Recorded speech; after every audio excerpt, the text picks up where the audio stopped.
Chapter 733. Please scan the QR code below to download the app for more exciting content. The novel was updated more quickly. Millions of novels were free to read. There were all kinds of novels that couldn't be found on the internet. The two little kids couldn't stop singing. They were surrounded by disciples of the state preceptor hall. The monarch's mood suddenly became a little complicated. What happened to the promise wailing? What happened to finding Uncle His Majesty when it got dark? The little lass must have forgotten that she had an uncle. If he didn't interrupt her, she would shake her head and sing until tomorrow. The monarch snorted coldly. I've never seen her so playful. It was already dark, but she was still so happy that she didn't want to go home. Jean de Quan smiled and said, "It's rare for the little princess to meet such a playmate." The monarch laughed and said, "You don't have many playmates in the past?" Jean de Quan smiled and said, "Isn't that different? The playmates in the past were all young masters and daughters sent by aristocratic families. They were specially chosen to be good-tempered and gentle. They were also taught the rules at home. They knew that Shangguan Shui was the princess of the royal family, and they couldn't make her unhappy. Otherwise, the monarch would blame them and their parents would suffer. Who could let go of her then? They were very careful, and the little princess didn't have much fun. Little Jing Kong didn't know the little princess's identity. He only thought that she was an ordinary child and didn't have any scruples when playing with her. In fact, even if little Jing Kong knew, he wouldn't have any scruples. When he was in Zhao State, he and the Prince Qin Chuyu were good friends. The Emperor of Zhao State had never used his identity to ask little Jing Kong to play with him. Little Jing Kong was used to it. In addition, Gu Jiao taught him at home. He only knew how to treat people sincerely, and didn't know how to look at people with colored eyes. The monarch stood in the most eye-catching position. The little girl should have rushed over when she saw him. However, she didn't. The young Canton princess sang happily, and did not even look in the direction of the monarch. The monarch was deeply ignored by the little girl for the first time. When little Jing Kong saw Gu Jiao, he immediately stopped playing the brainwashing song. When Xiao Heng picked up little Jing Kong, he told him about the new situation. Little Jing Kong knew that his bad brother-in-law had changed his identity again. He was used to it and could accept it very well. He had to restrain himself from getting too close to Jiao Jiao in front of outsiders. "Jing Kong, why aren't you singing?" The young princess also stopped. Little Jing Kong nodded and pointed at the sky. "Look, the moon is out. We should go home." The young princess looked up and nodded her head. "Then we'll sing again tomorrow." As soon as she finished speaking, the young princess jumped down the stairs and pounced in the direction of the monarch. Only then did the monarch's expression soften a little. He opened his arms slightly and waited to catch the little fellow. Who would have thought that the little fellow would run right past him? "Teacher." The young princess came in front of Gu Jiao and bowed very politely. The monarch was so angry that his wrinkles were twitching. Little Jing Kong was picked up by the young princess to the state preceptor palace. Since the young princess was leaving, she naturally had to send him back too. Little Jing Kong waved his hand.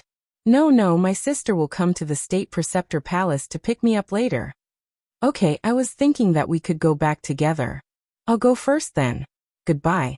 "Goodbye." The two little kids said goodbye to each other. The young princess had a pleasant and fulfilling day.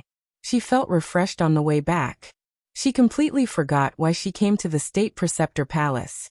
When the monarch's face darkened, and he wanted to remind her, she lay back on the soft couch and fell asleep. She played for a whole day and didn't take a nap. It was too tiring to be a child. The monarch was speechless. On the other side, little Jing Kong was Gu Jiao's little tail in the wing room for a while. It was time for him to go back. Little Jing Kong crossed his arms and snorted. He squinted at Xiao Heng. "But can you still go back to the academy now? Why don't you ask for leave for me and let me come here?" In this way, he could be with Jiao Jiao every day. Haha. He was so witty. The little fellow was so proud that he shook his feet. Since Xiao Heng had become Shangguan Qing, he really couldn't go back to the academy. Otherwise, it would be too suspicious if he disappeared in broad daylight for a whole day. Xiao Heng certainly could choose to ask for leave for both him and little Jing Kong. But Xiao Heng didn't do so. Children can't study for 3 days and 2 days. As Xiao Heng spoke, He took out a set of clothes from the Kanglan Women's Academy. He went back to the Linglong Pavilion to pick up little Jing Kong. He held the clothes and came to Gu Qingfeng. Gu Qingfeng's heart skipped a beat. What are you doing? Xiao Heng pointed at little Jing Kong. You can be his sister. Gu Qingfeng felt like he was struck by lightning. Why me? Gu Qingfeng refused. I'm different from you. I'm not as tall as you. Xiao Heng agreed. He calmly turned around and took out a pair of ancient high heels from his bag. Gu Qingfeng was speechless. Gu Qingfeng started his hard life of going to school during the day and doing part-time work, singing opera, at night.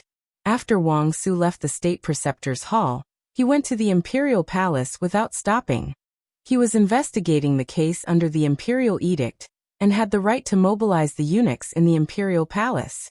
He started from the 12 imperial colleges. All the eunuchs who wore that kind of clothes had to be interrogated by the commandery. He sat in the hall of the commandery of the left. The eunuchs in charge of the 12 imperial colleges were lined up in the center of the hall. On the surface, these 12 eunuchs didn't know martial arts. But they didn't have the final say. Wang Su wanted to test it himself. If a person had a strong qinggong, he must also have a good internal force. To test whether a person had internal force or not, one was to see how he made a move. The other was to directly inject his internal force into the other party's meridians. The latter would make the person who was tested feel a certain degree of pain. The weaker the martial arts, the more painful it would be. Now that he was investigating the case, he couldn't care about this. He looked at the crowd and said, "Stewards, I'm sorry to offend you." He started with the ceremony supervisor. He pinched the ceremony supervisor's wrist. As soon as his internal force entered his body, a thin layer of sweat appeared on the other party's forehead. There were calluses on his palm. He only practiced a little martial arts. His internal force wasn't strong enough. He wasn't the murderer who assassinated Shang Guanyan. Then he tested the 7 eunuchs in charge of the Imperial College and the treasurer's supervisor. They didn't have any internal force at all. Surprisingly, the 4 eunuchs in charge of the Divine Palace supervisor, the Imperial College supervisor, the prefect supervisor, and the design supervisor were all masters. This was not surprising. To be able to mix in the Imperial Palace today, who didn't have some hidden skills? Wang Su knew the way of power, so he didn't blame them for concealing. However, the monarch wanted to find the murderer, so these 4 people were very suspicious. But after he checked the whereabouts of the 4 people, he found that the 4 of them had perfect alibis last night. And the 4 people's clothes didn't have any big flaws. If the clothes were damaged, they could be mended. A good embroiderer could mend the clothes seamlessly. Wang Su ordered his subordinate, "Bring me the scorpion box." Yes. The subordinate went to the storeroom and brought back an iron box with both hands. Wang Su said to the several managers, "This is a blue-tailed scorpion. It's extremely poisonous. 1 bite is enough to kill a dead man. There's no antidote." After he said that, he opened the handkerchief, revealing a strand of silk. This is the evidence left by the murderer at the scene. Now I'll put it in the scorpion box. The poisonous scorpions inside will remember its smell. In a moment, I'll have to trouble the 4 of you to stretch out your hands. The 4 of you can rest assured that they are all poisonous scorpions. They won't bite anything that smells different from the evidence. The 4 people were a little hesitant. Wang Su smiled faintly. After throwing Gusi into the box, he tried to put his hand into the metal box. After a while, he took his hand out. There was no trace of being bitten. They heaved a sigh of relief. "I'll go first," the Divine Palace supervisor said. Wang Su winked at his subordinate. The subordinate came in front of him with the iron box. The Divine Palace supervisor put his hand into the hole in the lid of the box. "It's done," Wang Su said. The steward of the Divine Palace was relieved. Next, the managers of the Department of Setup and the prefect of the prefect also put their hands into the scorpion box one by one. The 2 of them were safe and sound. When it was the palace supervisor's turn, there was a trace of struggle in his eyes. His arm was stiff, and he was reluctant to put his hand in. Wang Su shouted, "It's him. Take him down." There were poisonous scorpions in the scorpion box, but they weren't the most poisonous blue-tailed scorpions. They were just a few ordinary scorpions, and they were covered with a layer of barbed wire. Even if the murderer really put his hand in, he wouldn't be bitten at all. This was a psychological attack. Obviously, the other party had lost. The guards of the prefect commandery swarmed forward. The other 3 managers also quickly reacted and wanted to catch the palace supervisor next to them. However, this person's lightness skill was too good. He rushed out with a leap. Wang Su said coldly, "Go after him." The guards of the prefect commandery chased after him, but they couldn't catch up with him at all. In the blink of an eye, he escaped from the palace. Wang Su was so angry that he gritted his teeth. "Split into 3. You 2 teams will flank him from the front and back streets. The rest of you follow me." Wang Su relied on his absolute advantage of being familiar with the terrain. After a quarter of an hour, he successfully blocked the other party into a dead end. Wang Su said coldly, "I advise you to surrender obediently. Don't make a futile struggle. You know the king's means very well. Death is not scary. What's scary is that you'll suffer a fate worse than death." A ferocious glint flashed across the eyes of the palace supervisor. He flew over and injured a guard of the prefect commandery. He seized the other party's sword and fought with Wang Su's group. Only then did Wang Su realize that he had underestimated the other party's martial arts. The dozen or so of them were completely powerless against the other party. Wang Su personally fought, but unfortunately, he was defeated in 10 moves. What a powerful opponent. When did such an expert sneak into the palace supervisor? Wang Su blocked the other party's attack with his sword. He gritted his teeth and said, "Who are you? Who sent you to assassinate the deposed princess?" The other party didn't waste words with Wang Su and slashed at his arm. Wang Su fell to the ground, blood splattering everywhere. The other party raised the sword in his hand and ruthlessly stabbed at Wang Su's heart. Even if he died, he wanted to drag someone down with him. Wang Su knew that he couldn't escape. He subconsciously closed his eyes. However, the sword didn't land. An extremely sharp sword chi carried a majestic momentum and was as fast as lightning. It fiercely sent the other party flying into the wall behind him. Wang Su opened his eyes and turned his head to look. He saw an ink-clothed man holding a sword at the entrance of the alley under the moonlight. Wasn't this the expert by the emperor's grandson's side that knocked him out with a stick? Why did he come? And he sent that troublesome fellow flying with a single move? The palace supervisor crawled up while holding his chest. He fiercely wiped the blood from the corner of his mouth. His sword fell to the ground, but he didn't pick it up. He clearly couldn't beat Gu Changqing, so he decided to escape. He tapped his feet and flew onto the roof. He jumped onto the roof and vaulted over the walls, gradually disappearing into the night. Wang Su said in shock, "He's the murderer. Quickly chase after him." Gu Changqing lightly said, "This fellow is a good opponent. It's a pity to catch him like this." Wang Su was confused. "How come I don't understand?" The palace supervisor ran for a while, and found that the expert didn't chase after him.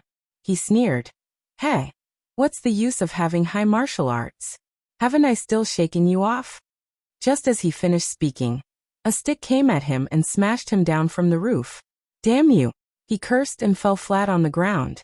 Gu Jiao tapped his feet and landed in front of him. He tapped his palm with the rolling pin and calmly walked towards him. "Want to fight, brother?" The palace supervisor was speechless. 15 minutes later, when Wang Su rushed to the scene with his injured arm, the palace supervisor had already been beaten to the point that he couldn't even move his fingers. He looked at Wang Su with excitement in his eyes, as if he had seen his savior. Gu Jiao stood to the side with a refreshed expression. Gu Changqing walked over and asked softly, "How is it?" Gu Jiao said, "It's okay. He can't take too much beating." Gu Changqing seriously reflected. "Then I'll pay more attention next time. I won't cripple as many meridians as possible." Wang Su was dumbfounded. "What are you guys talking about? Isn't the main point the case? Pay more attention next time?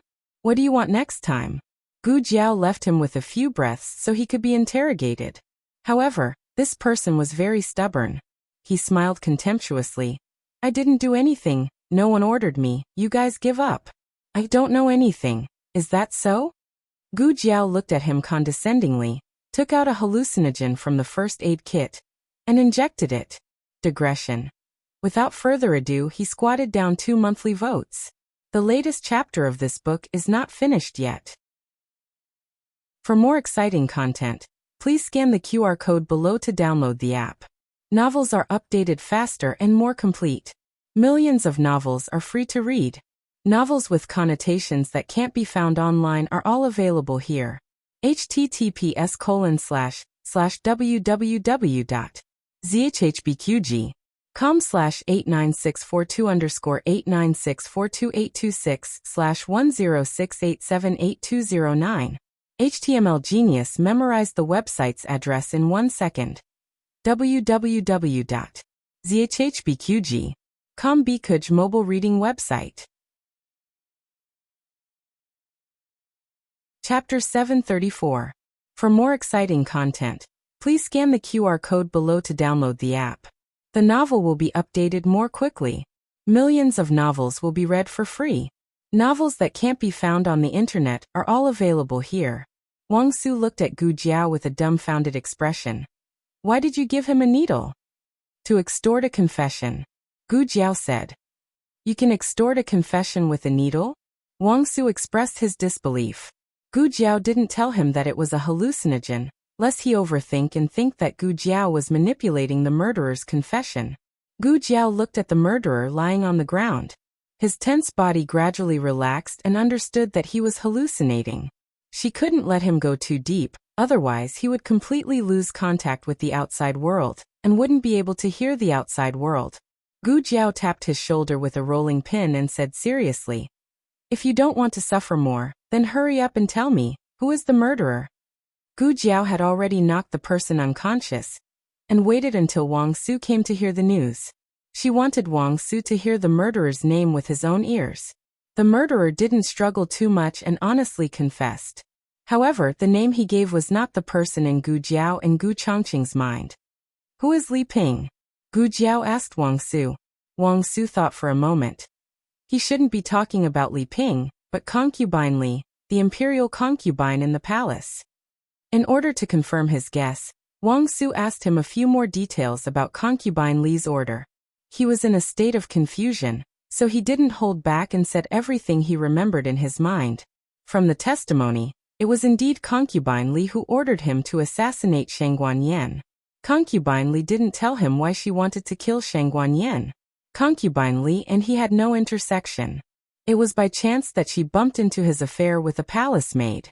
In the Great Yan Imperial Palace, eunuchs and palace maids were forbidden to eat each other.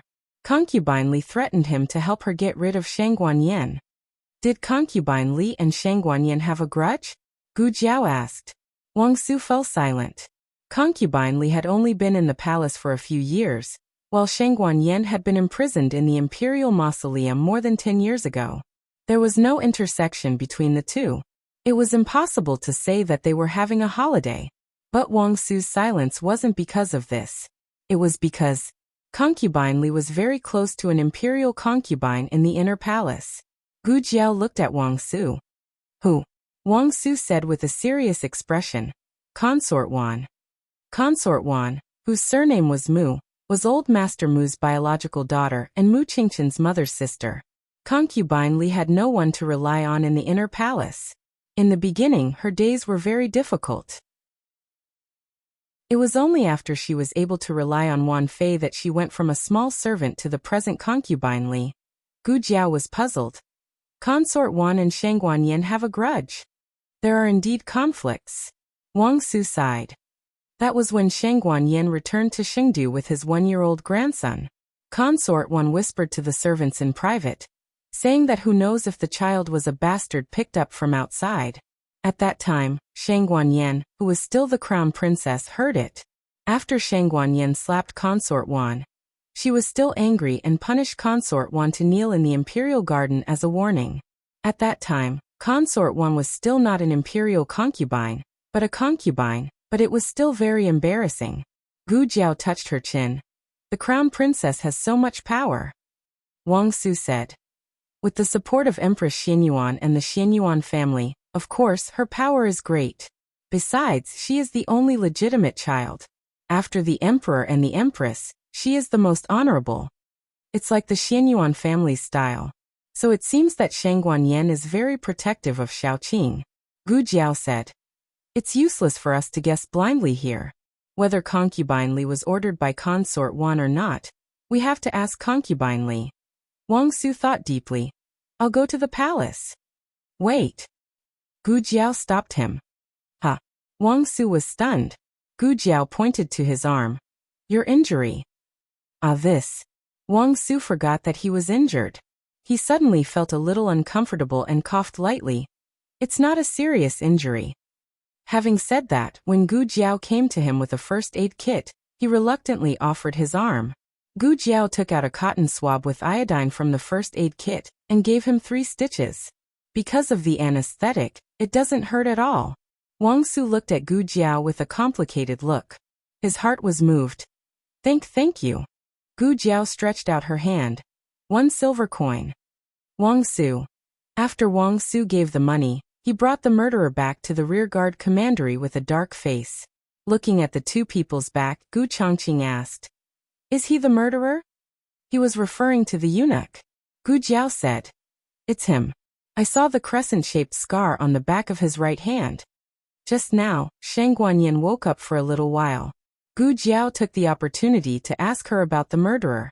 Shang Guanyan didn't see the murderer's appearance, but she grabbed the murderer's hand and touched the scar on the back of his hand. Gu Chongqing's eyes were deep. It's not Imperial concubine Han. Yes, they all thought that the mastermind behind the scenes must be the Crown Prince's mother. Wang Su took the murderer back to the rearguard commandery, locked the murderer in the prison, and hurried to report to the emperor. The emperor asked Zhang Dequan to bring concubine Li, who knew that Zhang Dequan only brought back news of concubine Li.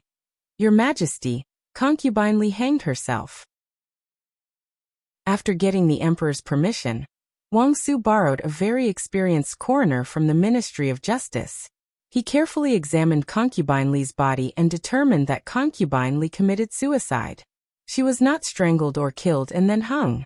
The clue that was hard to get was suddenly cut off. Now that the person was gone, they could only start from concubine Li's belongings and the people around her. After a whole night of torture, a little eunuch finally couldn't stand it anymore, and confessed that concubine Li had asked him to go to the bank to deposit a sum of money, a total of 3,000 taels. Concubine Li's annual salary was only 300 taels. She didn't eat or drink for 10 years to save this money. The problem was that she had been here for less than 10 years. She had spent a lot of money to bribe the servants and show filial piety to the high-ranking concubines. She was already struggling to make ends meet. So how could she have any money left? Concubine Wan, who was close to concubine Li, became the first suspect. Concubine Wan cried injustice, saying that she didn't give concubine Li the money. But when the emperor tortured the palace maids and eunuchs around concubine Wan, a little palace maid confessed the truth. The money was indeed given by concubine Wan, no more, no less, exactly 3,000 taels. Your Majesty. Concubine Wan knelt on the cold hard floor. The white marble reflected her sobbing appearance. The emperor sat on the chair, and Wang Su and Zhang Dequan stood on both sides. The emperor sternly said, Do you admit it yourself, or do we have people thoroughly investigate your transactions with the Mu family? Concubine Wan's salary was not low, but she spent a lot of money. Without the Mu family's filial piety, how could she take out 3,000 taels in one go? Concubine Wan honestly admitted. This concubine did give concubine Li 3,000 taels. That was because she told this concubine that her father was sick and urgently needed money to treat his illness. The emperor coldly said, What illness needs 3,000 taels? Concubine Wan looked wronged. A bowl of bird's nest is 100 taels. Is 3,000 taels a lot? Concubine Wan was the daughter of the Mu family. Since childhood, she had lived a life of luxury. What she ate was golden bird's nest, which could be bought for 1 tael outside. She didn't understand the hardships of the common people. 3,000 taels was more than enough to treat a disease in a small Jiangyang county. The emperor suspiciously asked, Then why did you deny it? Concubine Wan choked with sobs. Isn't it because concubine Li had an accident? This concubine was close to her on weekdays. I was worried that I would be implicated, so I quickly distanced myself from her. The emperor looked at her deeply, his eyes flashed with an ominous light. Concubine 1, I don't believe it. The next day before dawn, the entire harem knew that Concubine 1 instigated Concubine Li to murder Shangguan Yan. Concubine 1 was banished to the cold palace. The emperor originally wanted to take away her imperial concubine position and demote her to noble lady. It was concubine Wang Xian who interceded and temporarily kept her position. Shangguan Yan was no longer the crown princess. She was just a concubine, and she attempted to commit murder. Such a punishment was extremely heavy for an imperial concubine. Concubine Wang cried and screamed. Concubine Wang Xian asked her to stay in the cold palace for a while. When the emperor's anger subsided, she would find a way to save her. Even the empress didn't come out. How can I come out? At the entrance of the palace, Concubine 1 was crying and gasping for breath. Concubine Wang Xian patted her shoulder to comfort her. His Majesty is angry, give me some time. Concubine 1 grabbed Concubine Wang Xian's hand tightly. I didn't do it. It really wasn't me. Sister Concubine Xian, please believe me. Concubine Wang Xian sighed helplessly. It's useless for me to believe you. His Majesty must believe you. Zhang Dequan urged. Concubine 1, please. Concubine 1 glared at Zhang Dequan fiercely. You dog. Usually, it's Concubine 1. Now that she's going to enter the cold palace, he doesn't even call her Concubine 1. A luxurious carriage carried by 4 people slowly passed by the door of Concubine 1's palace. On the carriage, the graceful and noble imperial concubine Han lightly raised her hand to the accompanying eunuch. The carriage stopped. Imperial concubine Han and concubine Wang Xian were the first group of people to serve the emperor. They already have grandchildren, but because of proper maintenance, they look like they're in their early 40s. She looked at concubine 1 with a smile. Oh, concubine 1 is leaving? When concubine Wang Xian's love waned, she brought the Mu family's first daughter into the palace to help her. Losing concubine 1 was like losing an arm.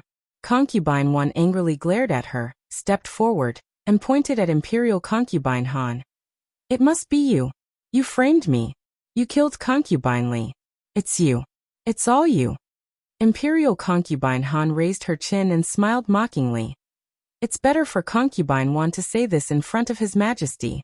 If His Majesty also thinks that this concubine did it, this concubine will bring my luggage and move to the cold palace to accompany you without His Majesty's order. You. Concubine Wang Xian shook her head at concubine 1, indicating that she should calm down. Imperial concubine Han dusted the handkerchief in her hand, looked forward, and said indifferently, Bring a few more quilts. I heard that the cold palace is cold. Concubine 1 was about to explode with anger, but it was useless to be angry now. She was forced into the cold palace by this Han B***TCH. Zhang Dequan urged him again. I'll have to trouble eunuch Zhang to wait a moment. Concubine Wang Xian said politely, and had a palace maid give Zhang Dequan a bag of gold. Zhang Dequan accepted it and whispered, A quarter of an hour, it can't be any later. This servant still has to report to His Majesty. Concubine Wang Xian nodded and comforted Concubine 1 for a while. Concubine 1 wiped her tears with a handkerchief and said with red eyes, Sister Concubine Wang, help me take care of the 6th prince. That B***TCH is vicious and merciless. She dares to harm me like this. I'm worried that she will harm the 6th prince. The 6th prince, the only underage prince in the harem, was the youngest son of the monarch. Concubine Wang Xian held her hand and said earnestly, I know. I will bring him to Xianfu Palace and won't let anyone have a chance to hurt him. Listen to me, when you go to the cold palace, don't throw a tantrum. Concubine 1 was taken away by Zhang Dequan. Concubine Wang Xian sent a eunuch to the Imperial Academy to pick up the 6th prince from school. When she returned to her bedroom, she met Imperial Concubine Han, who was admiring the flowers in the Imperial Garden. Concubine Wang Xian coldly looked at Imperial Concubine Han and said, You really went too far this time. Imperial Concubine Han took a deep look at her and sneered. Oh! At dawn, the The state preceptor palace also received the news that concubine Wan was punished. Sheng Guanyin hasn't woken up yet. In the room, 3 people sat opposite each other. Xiao Heng, Gu Jiao, and Gu Changqing. I didn't expect that concubine Wan would take the blame. Gu Jiao said. It's really the Han family's style. They all like to make others take the blame. The opponent is very strong. Gu Changqing said. It's not because of the strength of force, but because of the shrewdness and scheming. It's not terrible to have such a person in a family. If everyone's brain is so smart, it's no wonder that they can compete for the position of the first family. This is a very tricky family. But Xiao Heng didn't have the slightest fear in his heart. On the contrary, a strange desire for power was faintly born in his blood. This is probably Gu Jiao's mood when he sees a master. It's just that Gu Jiao is purely competing. He's more sinister. He wants to take advantage of the situation and not spit out the bones. The Han family and the Wang family are the 2 biggest fish. If the Han family wants to eat all the fish, then let them eat it. The 10 great families are not innocent. When the Xianyuan family was destroyed and the crown princess was persecuted, each family stabbed a knife. He doesn't sympathize with concubine Wan. Just like in the past, no one sympathized with Xianyuan Hanyan, who was banished to the cold palace. The Han family is a good knife. Xiao Heng lowered his eyes and rubbed the blade in his hand. Next, let's make this knife sharper. The latest chapter of this book is not finished yet. For more exciting content, please scan the QR code below to download the app. Novels are updated faster. Millions of novels are free to read. Novels with connotations that can't be found on the internet are all available here. https://www.zhhbqg.com/89642_8964286/10686344.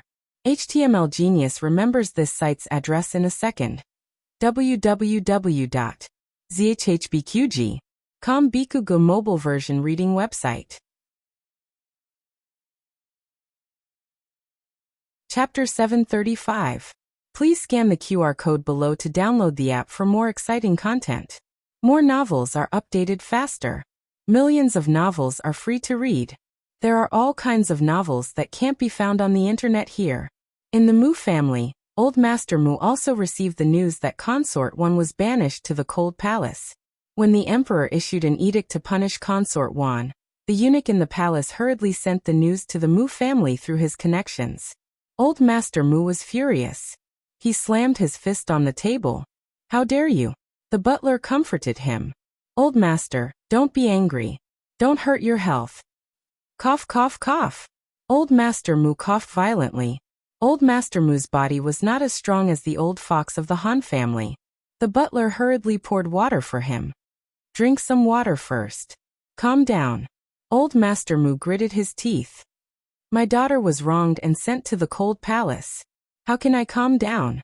Where is Mu Tao? The butler hurriedly said. Call him. Old Master Mu pondered for a moment and ordered. Send a letter to the Su family. Old Master Su won't be in Chengdu these days. Ask Su Yuan to come over. Yes. The butler hurried away and didn't notice Mu Chuan, who was eavesdropping outside the window. Mu Chuan hesitated for a moment and quickly disappeared into the vast sky. Su Yuan and Mu Qingchen arrived at the Mu family at the same time. Su Hao followed behind Su Yuan, and Mu Qingchen was called by Mu Chuan from the Tianqiong Academy. It was still dark. In order to open the city gate, Mu Chuan even used his father's token. Fourth brother, you're here too. Su Hao smiled and greeted him. Mu Qingchen looked indifferent. Mu Chuan said angrily, What are you doing here? He was just a bastard. How dare he bring him to the Mu family? If it weren't for this bastard, his aunt wouldn't have been so angry. Su Hao said guiltily, Fourth brother, you're not at home, so you don't know. Father was injured when he was practicing martial arts at home yesterday. I was worried, so I insisted on coming. It's all my fault. Please don't blame father. The two looked at Su Yuan. His waist was indeed wrapped in thick bandages. Go in, Su Yuan said. In the parlor, Old Master Mu sat on the main seat with a pale face. His eldest son Mu Tao stood beside him respectfully. Su Yuan saluted Old Master Mu. Father-in-law. Grandpa Mu hummed in agreement. Grandpa Mu had a grudge against this son-in-law of his. Old Master Mu only had 2 daughters. One married into the palace, and the other married into the Su family. The Mu and Su families were connected by marriage. The Su family was considered to be climbing up the social ladder by marrying the daughter of the Mu family. However, this Su Yuan did not know what was good for him. He actually had a mistress outside, and even let the mistress give birth to a son a day earlier than his wife. There were a total of 3 branches in the Su family. The eldest and second young masters belonged to the second branch, while Su Hao and Mu Qingchen belonged to the eldest branch. Su Yuan was the heir of the Su family. Logically speaking, Mu Qingchen, as the son of the first wife, would inherit the Su family business in the future. However, Su Yuan was very sincere when he admitted his mistake. All these years, Mu Qingchen had been following his mother's surname.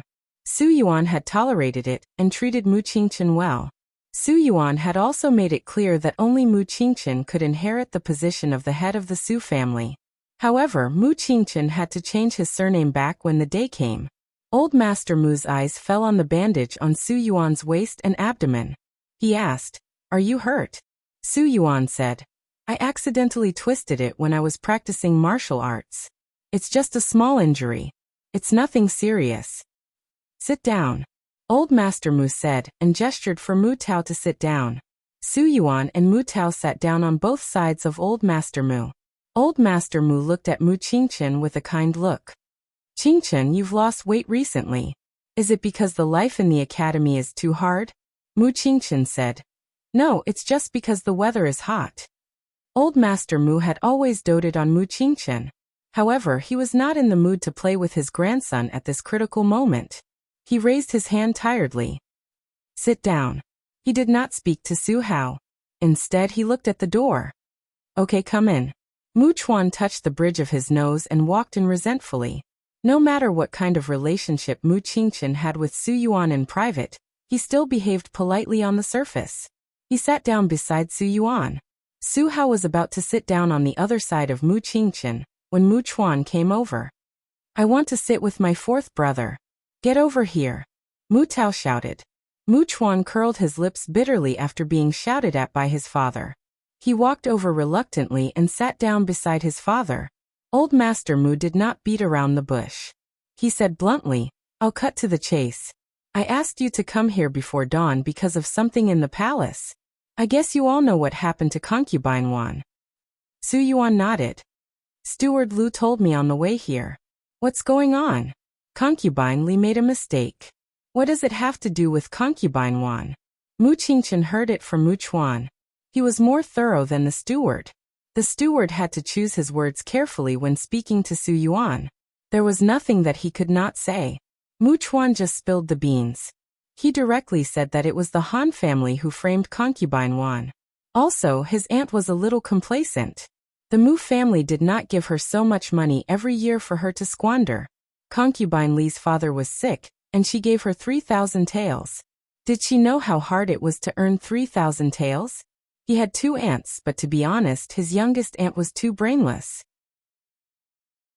If it were his eldest aunt who entered the palace, she might have already become the crown prince. His eldest aunt was Mu Qingchen's mother. I knew something would happen to her sooner or later. In fact, if it weren't for Concubine Xian's care, she would have been in trouble many times. These were Mu Chuan's words. Mu Chuan also felt helpless about his youngest aunt. Old Master Mu asked Mu Tao to tell him the whole story. He could roughly infer that it was Concubine Han who did it. Concubine Li was bribed by Concubine Han. Her father's serious illness was just an excuse. She asked Concubine Wan for a large sum of money, so that Concubine Wan could not get away with it on the day of the accident. It was also Concubine Han's plan that Concubine Li found out about the affair between the head of the palace and the little palace maid. Concubine Han had been in charge of the harem for many years. How could she not know that the head of the palace and the palace maid were having a private affair? However, she did not say anything because she wanted to make it a weakness that she could use to her advantage at any time. Su Yuan said in a deep voice, This is too much. If she wants to get rid of the dethroned crown princess, then just do it. Why did she have to drag concubine Wan into this? Is she trying to use this opportunity to make His Majesty angry at the Mu family? The harem and the previous dynasty had always been intertwined and could not be completely separated. If something happened to concubine Wan, would the Mu family have a good time? Old Master Mu said coldly. Humph, how can the Han family's appetite be the same as my Mu family's? In my opinion, the Wang family and the Su family will be targeted by them sooner or later. Old Master Mu's biological sister married into the Wang family. She was now matriarch Wang. The room was silent for a while. The atmosphere was strange and tense. Old Master Mu said again. There is nothing to say about the Han family's ambition. There is another key person in this matter. Su Yuan asked hurriedly, who? Old Master Mu said, Xiao Lulang. Su Yuan faintly felt that the name was familiar. He is, Old Master Mu said. A freshman of the Tianqiong Academy, from the Zhao Kingdom. The dethroned crown princess was seriously injured by the head of the palace. Even the state preceptor could not save her. This Xiao Lulang rescued her from the palace of hell. If it were not for him, the Han family's plan to assassinate the dethroned crown princess would have succeeded. And I also heard an interesting thing. The head of the palace is highly skilled in martial arts. He escaped from the palace. It was also Xiao Lulang who helped Wang Su catch the real culprit and interrogate him. If it were not for this Xiao Lulang, the culprit would have escaped.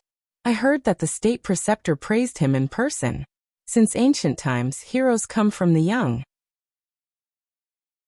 The state preceptor has been in Sheng City for more than 30 years. No one knows where he comes from, or where his family is. But his wisdom is well known in the 6 kingdoms. Has he ever praised anyone seriously? Su Yuan remembered where he had heard this name. It was from Su Shui. Father-in-law, you mean? He looked at Old Master Mu. Old Master Mu said thoughtfully. This Xiao Lulang must not fall into the hands of the Han family. He must be used by us. But since he has cured the dethroned crown princess, I guess the emperor's grandson may have thought of the same thing. Su Yuan frowned. The emperor's grandson will try his best to win him over? Old Master Mu snorted.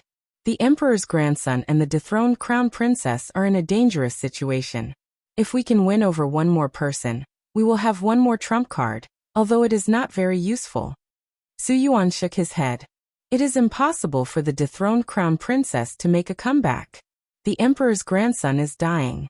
Only the Han family is suspicious. It is unnecessary. Old Master Mu said. The death of the dethroned crown princess is not bad for us. Don't forget that the 10 great families all participated in the annihilation of the Xianyuan family. Su Yuan said.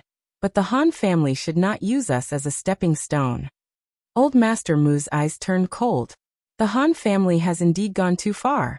The Mu family will not sit still and wait for death. Father-in-law, what are your plans?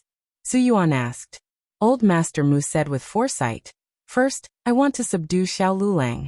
Second, I want the Black Wind cavalry of the Han family. I want the Han family to know that the Mu family is no longer the Mu family of the past. They will pay the price for pulling down concubine Wan. Master Mu. Su Hao suddenly said in a low voice. Old Master Mu looked at him with a gloomy face. Su Yuan also frowned. This was a conversation between the elders. Obviously, it was not the place for a junior to interrupt, not to mention that Su Hao was just a son of a concubine. Su Hao said cautiously, I have something to say. It has something to do with Xiao Lulang. Hearing this, Old Master Mu was a little interested. Go ahead. Su Hao looked at Mu Qingqian and asked softly. Qingqian, I remember that there is a freshman named Xiao Lulang in your team. Is he the one Master Mu mentioned? Old Master Mu Tao, and Su Yuan all looked at Mu Qingqian. Old Master Mu said, Qingqian, is there such a thing? Mu Chuan secretly glared at Su Hao. Su Hao didn't seem to notice Mu Chuan's warning.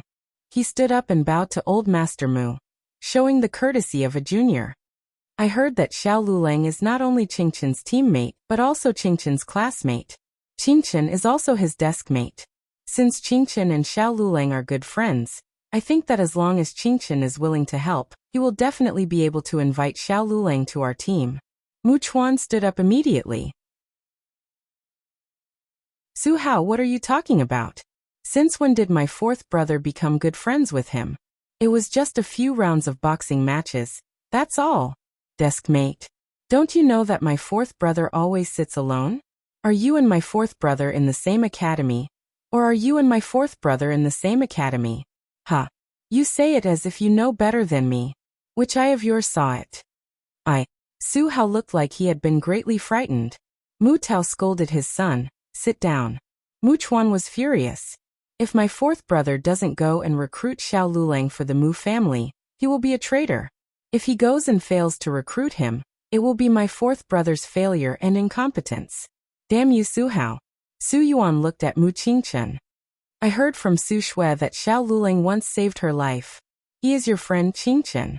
This was a disguised confirmation of Su Hao's words. Old Master Mu smiled. This was the first smile he showed after hearing the bad news about concubine Wan. That's great. Qingchen's friend is a friend of the Mu family and the Su family. The Mu family will definitely treat him as a distinguished guest. Qingchen, I'll leave this matter to you. Mu Chuan looked at Mu Qingchen with distress. Mu Qingchen replied with a straight face. Yes, Qingchen understands. In the State Preceptor Hall, they were busy for most of the night. At dawn, Gu Jiao fell asleep on the table. Xiao Heng sent Gu Changqing out of the State Preceptor Hall. Xiao Heng handed him a note. Here. Gu Changqing asked, what is this? Xiao Heng said, lines. Gu Changqing refused. No, I want to say that my sister wrote it for me. Xiao Heng twitched the corner of his mouth and pinched the note back. Okay, whatever. In the Crown Prince's mansion. The Crown Prince was about to go to the morning court.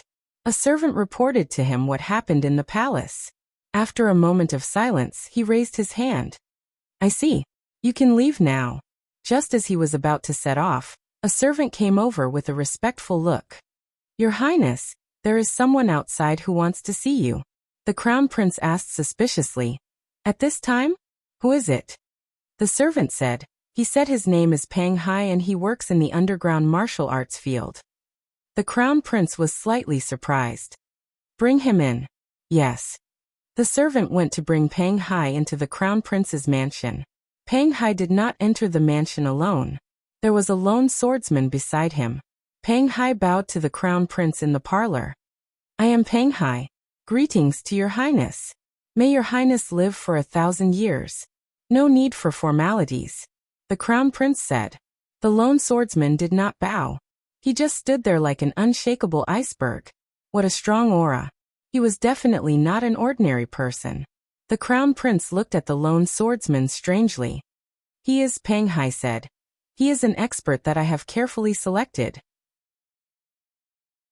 Last time, he arranged to meet with Prince Ming at Tianxiang Pavilion. However, people from the government suddenly appeared. It was inconvenient for us to show up, so we had to leave first. Today we are here to disturb you. The Crown Prince was stunned. He is the King of Hell? The entire underground martial arts field was filled with the legends of the King of Hell. The experts of the 6 countries gathered in the Zhao Kingdom. They set off from the capital of the Zhao Kingdom. The competition began on the first day of their departure. Out of 100 experts, only 5 were able to enter the Yin Kingdom. The underground martial arts field of the Yin Kingdom was filled with experts who were selected through this perverted method. These 5 people were going to fight fiercely and cruelly in the hands of all the experts. The King of Hell was the one with the best record. Pang Hai said, it is him. The Crown Prince came to the lone swordsman. What is your name? Gu Changqing was domineering. He said word by word. I will not change my name. Long Outian. The Crown Prince was speechless. Digression, Han Yi said. Crown Prince, don't believe him. His name is Gu Changqing. He is the one who hurt me. Long Outyin Gu Changqing said. Oh, you are talking about the twin brother who pretended to be me? Don't worry, I have already killed him. Han Yi was speechless. The latest chapter of this book is not finished yet. For more exciting content, please scan the QR code below to download the app. Novels are updated faster and more complete. Millions of novels are free to read. Novels with connotations that cannot be found online are all available here. https://www.zhhbqg.com/89642_89642/1068592444. HTML Genius memorized the website address in 1 second. www.zhhbqg.com Biku Pavilion mobile reading website.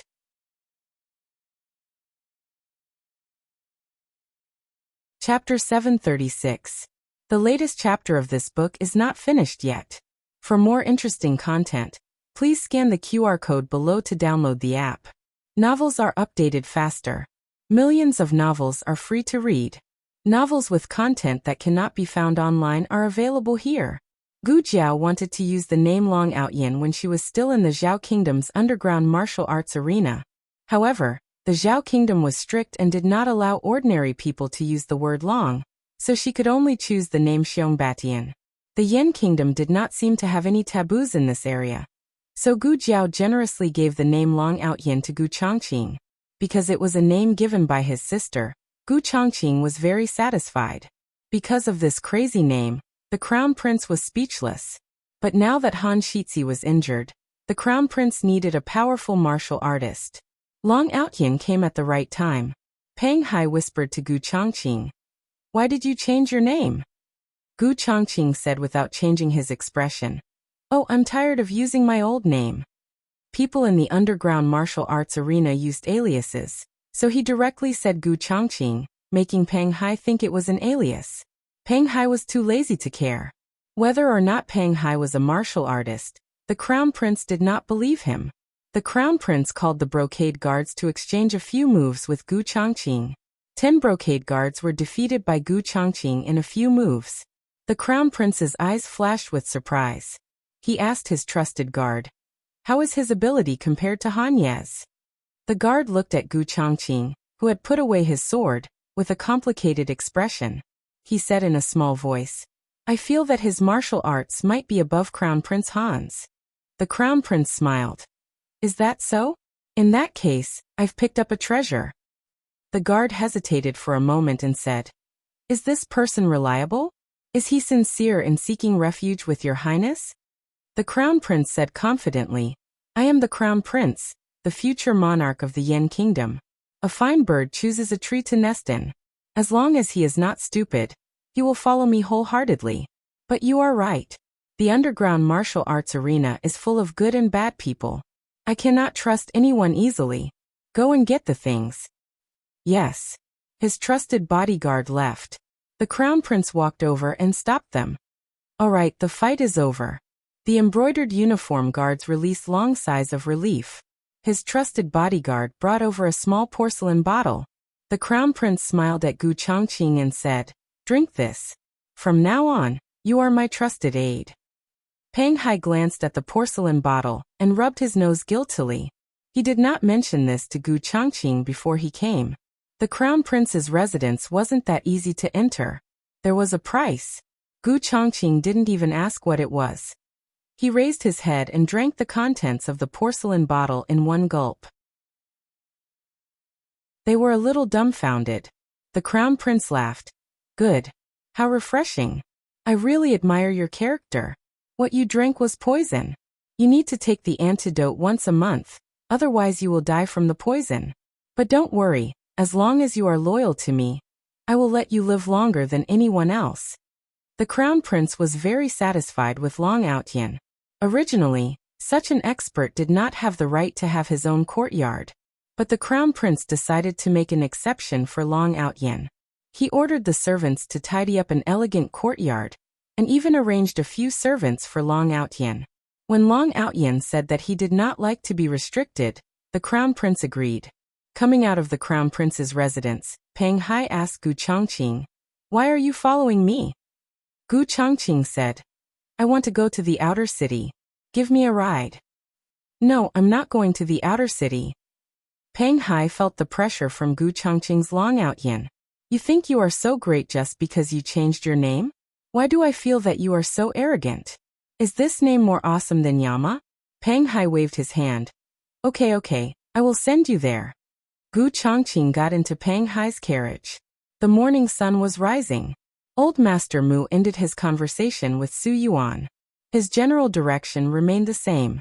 He still talked about the same two things, recruiting Xiao Lulang and getting the Black Wind Cavalry. The former was for Mu Qingchen, while the latter was for Old Master Mu. Old Master Mu said, Su Yuan, come to my study with Mu Tao. She had something to say to them alone. Mu Qingchen said, Grandpa, Mu Chuan and I will go back to the academy first. Go ahead. Old Master Mu nodded kindly. Su Hao said to Su Yuan, Father, I will wait for you in the carriage. Su Yuan nodded. On the other side, Mu Qingchen and Mu Chuan had turned around and left. Mu Chuan was talking and laughing with Mu Qingchen as close as brothers. She then looked at Su Hao, who was following behind them with a lonely expression. Su Yuan could not help but feel sorry for Su Hao. After leaving the flower hall, Su Hao stopped Mu Qingchen. Brother, did I say something wrong? You don't seem happy. Mu Qingchen frowned. Mu Chuan also stopped and sneered at Su Hao. Now you know you said something wrong? Just now you kept saying that my brother and Xiao Lulang are good friends. I thought your brain was kicked by a donkey. Su Hao said with a puzzled look. But aren't Qingchen and Xiao Lulang good friends? Third sister always says that. Isn't this the problem of being good friends? You are the one who pushed my brother into the fire pit. Mu Chuan took a deep breath. Su Hao, this matter is over. I don't want to argue with you. You should stop before going too far. Su Hao looked at Mu Qingchen and explained, I don't mean any harm. I am just anxious to help my father. If I really said something wrong, I will explain it to my father now. Mu Chuan really couldn't stand the pretentious look of a grown man. The fire in his stomach was ignited by Su Hao all of a sudden. His whole body exploded. He raised his fist and punched Su Hao's face, causing Su Hao to fall to the ground. How? It was Su Yuan's voice. Old Master Mu didn't ask Su Yuan and Mu Tao to go to the study to continue the conversation. He just wanted to explain some details that the children couldn't hear. The three of them came out quickly. They did not expect to see this scene. It was true that the Mu family's status was higher than the Su family's, and Su Hao was also a son of a concubine, but these were not reasons for Mu Chuan to bully Su Hao. When Su Yuan called out how Mu Chuan had already punched the second time, it was too late to take it back. Su Yuan hit Mu Chuan with a palm with a majestic internal force. Mu Qingchen's figure flashed, and he stood in front of Mu Chuan, reaching out to catch Su Yuan's palm. Su Yuan's face was cold. Mu Qingchen did not dodge. The father and son confronted each other, and the atmosphere was extremely strange. Mu Chuan. Mu Tao also came out. He looked at Mu Chuan, who was hiding behind Mu Qingchen, and then at Su Hao, who was lying on the ground with a bloody nose. What else could he not understand? Mu Tao was so angry that he walked over and pulled his son's ear. Mu Chuan ran away. Grandpa, save me. Mu Chuan rushed over and hid behind Old Master Mu. Mu Tao was so angry that he stomped his feet. Don't hide behind your grandpa. Get out here. You've got guts, haven't you? Who allowed you to hurt others? Mu Chuan was chased up and down by his own father. Mu Tao took off his shoes and hit him with the soles of his shoes. Anyone could see that he hit him hard, but in fact he did not hit him hard. Old Master Mu said. Chuaner apologized to fourth young Master Su. Mu Chuan curled his lips, glanced at Su Hao, and said reluctantly, I'm sorry. My hand slipped and I hit you just now. You have the same father. My fourth brother is so good at martial arts. Why are your martial arts so lousy? He can knock you down with one punch. Su Yuan helped Su Hao up. Su Hao lowered his head in shame. I've embarrassed you, father. Mu Chuan covered his chest. Wretch. Su Yuan, Su Hao, and Mu Qingchen left the mansion. He asked Su Hao to get into the carriage first. Now that only the father and son were left, Su Yuan questioned. Why didn't you stop Mu Chuan just now? Mu Qingchen asked back. Why should I? You. Su Yuan gritted his teeth. He's your brother. I've never admitted it. Mu Qingchen turned around and got into his own carriage. Mu Chuan was also in the carriage. When he saw Mu Qingchen get in, he moved his body to the side. Fourth brother, sit. He opened the window and saw Su Hao in the Su family's carriage opposite. He lifted the curtain and looked at them. He spat out his tongue in disgust. Leave. Let's go. Mu Qingchen ordered the coachman. The coachman waved the whip and let the horse run. Mu Chuan asked, Fourth brother, are you really going to recruit Lu Lang? With his character, I'm afraid he's not interested in aristocratic families. It's all Su Hao's fault for talking too much. Mu Qingchen said. Anyway, someone has to find him. If it was not him, it would be someone else. You're right. Mu Chuan nodded. But then again, it's not bad to be the Mu family's assistant. The Mu family cherishes talents very much. As long as they're not the kind of diners who make up the numbers, the Mu family will treat them with courtesy and treat them as distinguished guests. Grandpa is right about this. If it's possible, fourth brother should talk to Lu Lang. You two have a good relationship. I believe he will listen to you. Good relationship? The two of them had long been estranged. State Teacher Hall. Shang Guanyin woke up. Her body was wrapped in gauze, and it was inconvenient for her to move for the time being. Gu Jiao put an infusion bottle on her. Gu Jiao buried an infusion needle in her wrist yesterday, so it didn't hurt at all. Shang Guanyin curiously looked at the infusion bottle hanging on the ceiling and asked, Is this water?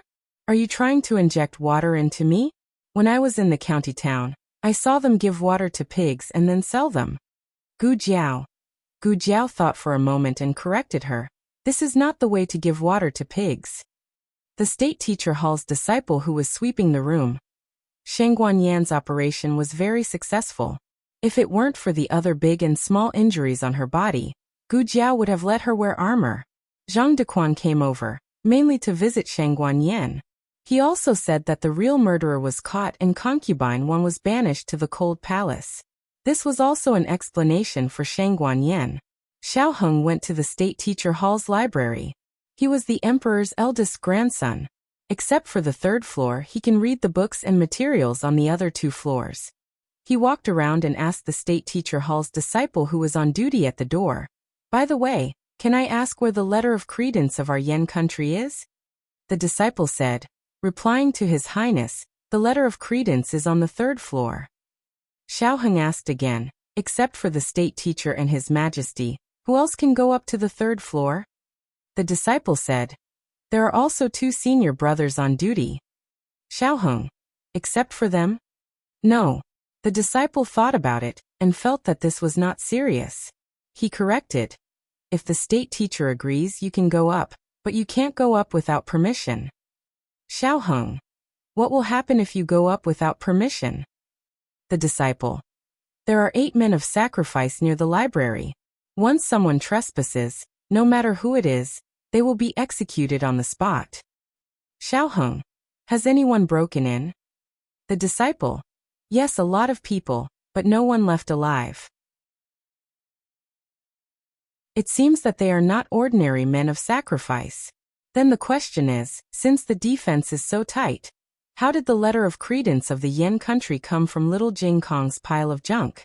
It can't be given to him by the state teacher. Kanglin Women's Academy. Gu Chengfeng sent little Jing Kong to Lingbo Academy. Go to class obediently. I will pick you up at noon. Little Jing Kong asked seriously, will you take me to the state teacher hall to have a meal with Jiao Jiao? Little Jing Kong had asked this question hundreds of times since he returned to Linglong Pavilion last night. He also asked when he was peeing in the middle of the night, when he was eating in the morning, and when he was walking on the road. Gu Chengfeng didn't have Xiao Heng's willpower, so he couldn't take it anymore. He broke down and surrendered. Okay, I will take you there, okay? It's so hard to take care of children. Little Jing Kong proudly puffed out his chest. Sure enough, he could handle anyone except his bad brother-in-law. Little Jing Kong carried his bag into the academy with satisfaction. He sat down in his seat. The class posted the results of yesterday's exam. There was no doubt that the first place was Jing Kong. There was a change in the last place, Yin Shui. Other people were answering questions in the exam, but the little princess was drawing tortoises, and she was very serious about it. Little Jing Kong sat in his seat for a while, but his deskmate didn't come. He thought for a while and ran out of the classroom. He came to the back door of the academy. The little princess had to pass by here every time. going through the alley and getting off the carriage at the front door. Little Jing Kong felt that it was very troublesome. Why did she insist on going through the front door? Wasn't the back door better? The emperor had to go to court, so he couldn't send the little princess every day. Usually, the imperial guards would escort her. Today was no exception. Tonghulu, delicious tonghulu. The little princess heard the tonghulu shout and saliva flowed down her mouth. I want to eat tonghulu, she said to the palace maid beside her. Her eyes were wide open and cute. She didn't speak in an arrogant tone, but in a cute voice that made people's hearts soften. The palace maid smiled. Little princess, please wait a moment. She stopped the carriage and shouted to the peddler in front of her, Tonghulu. The peddler walked over with a smile. Madam, how many do you want? What flavor?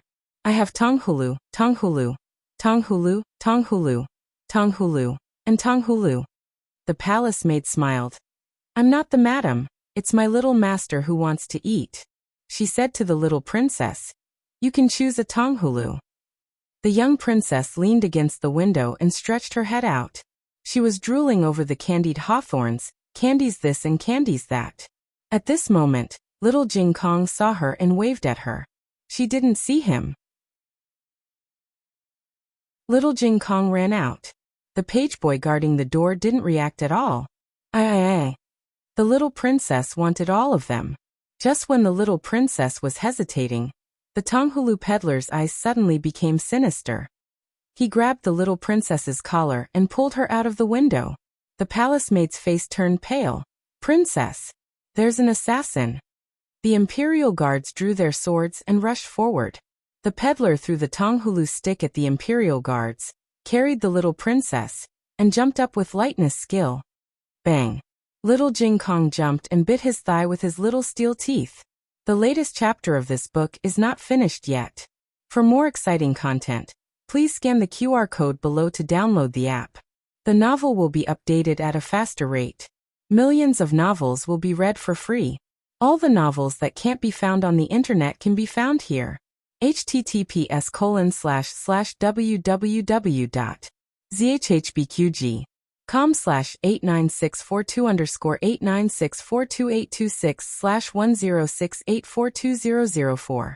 HTML Genius memorized the website's address in 1 second. www.zhbqg.com Bikuj mobile reading website.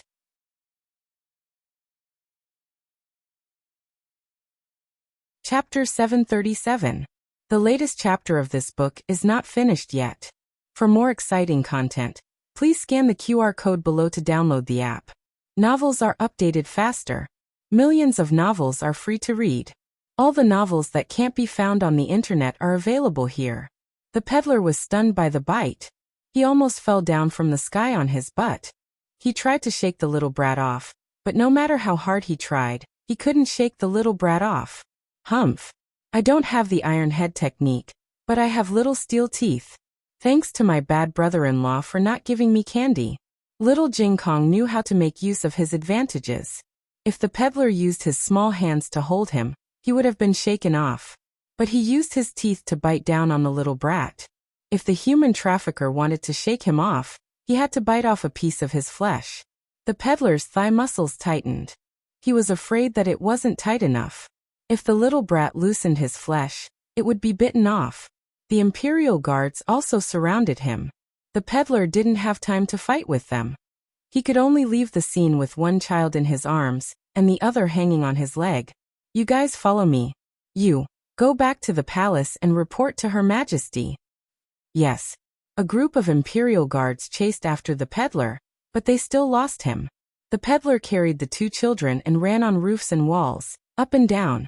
But the little brat on his leg wouldn't let go. When he arrived at a secluded courtyard, his entire right leg was swollen like a ham.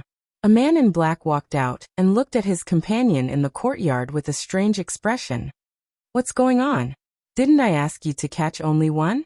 Why did you catch another one? The peddler twitched in pain. Do you think I want to catch him? Didn't you see how tight this brat is biting? The man in black took a closer look. It was true. Little Jing Kong was also wearing the uniform of Lingbo Academy. He was obviously a student of the academy. The man in black was confused. Why are they so small? Do they know how to pull up their own pants? How dare they take them from the academy? How poor is Lingbo Academy?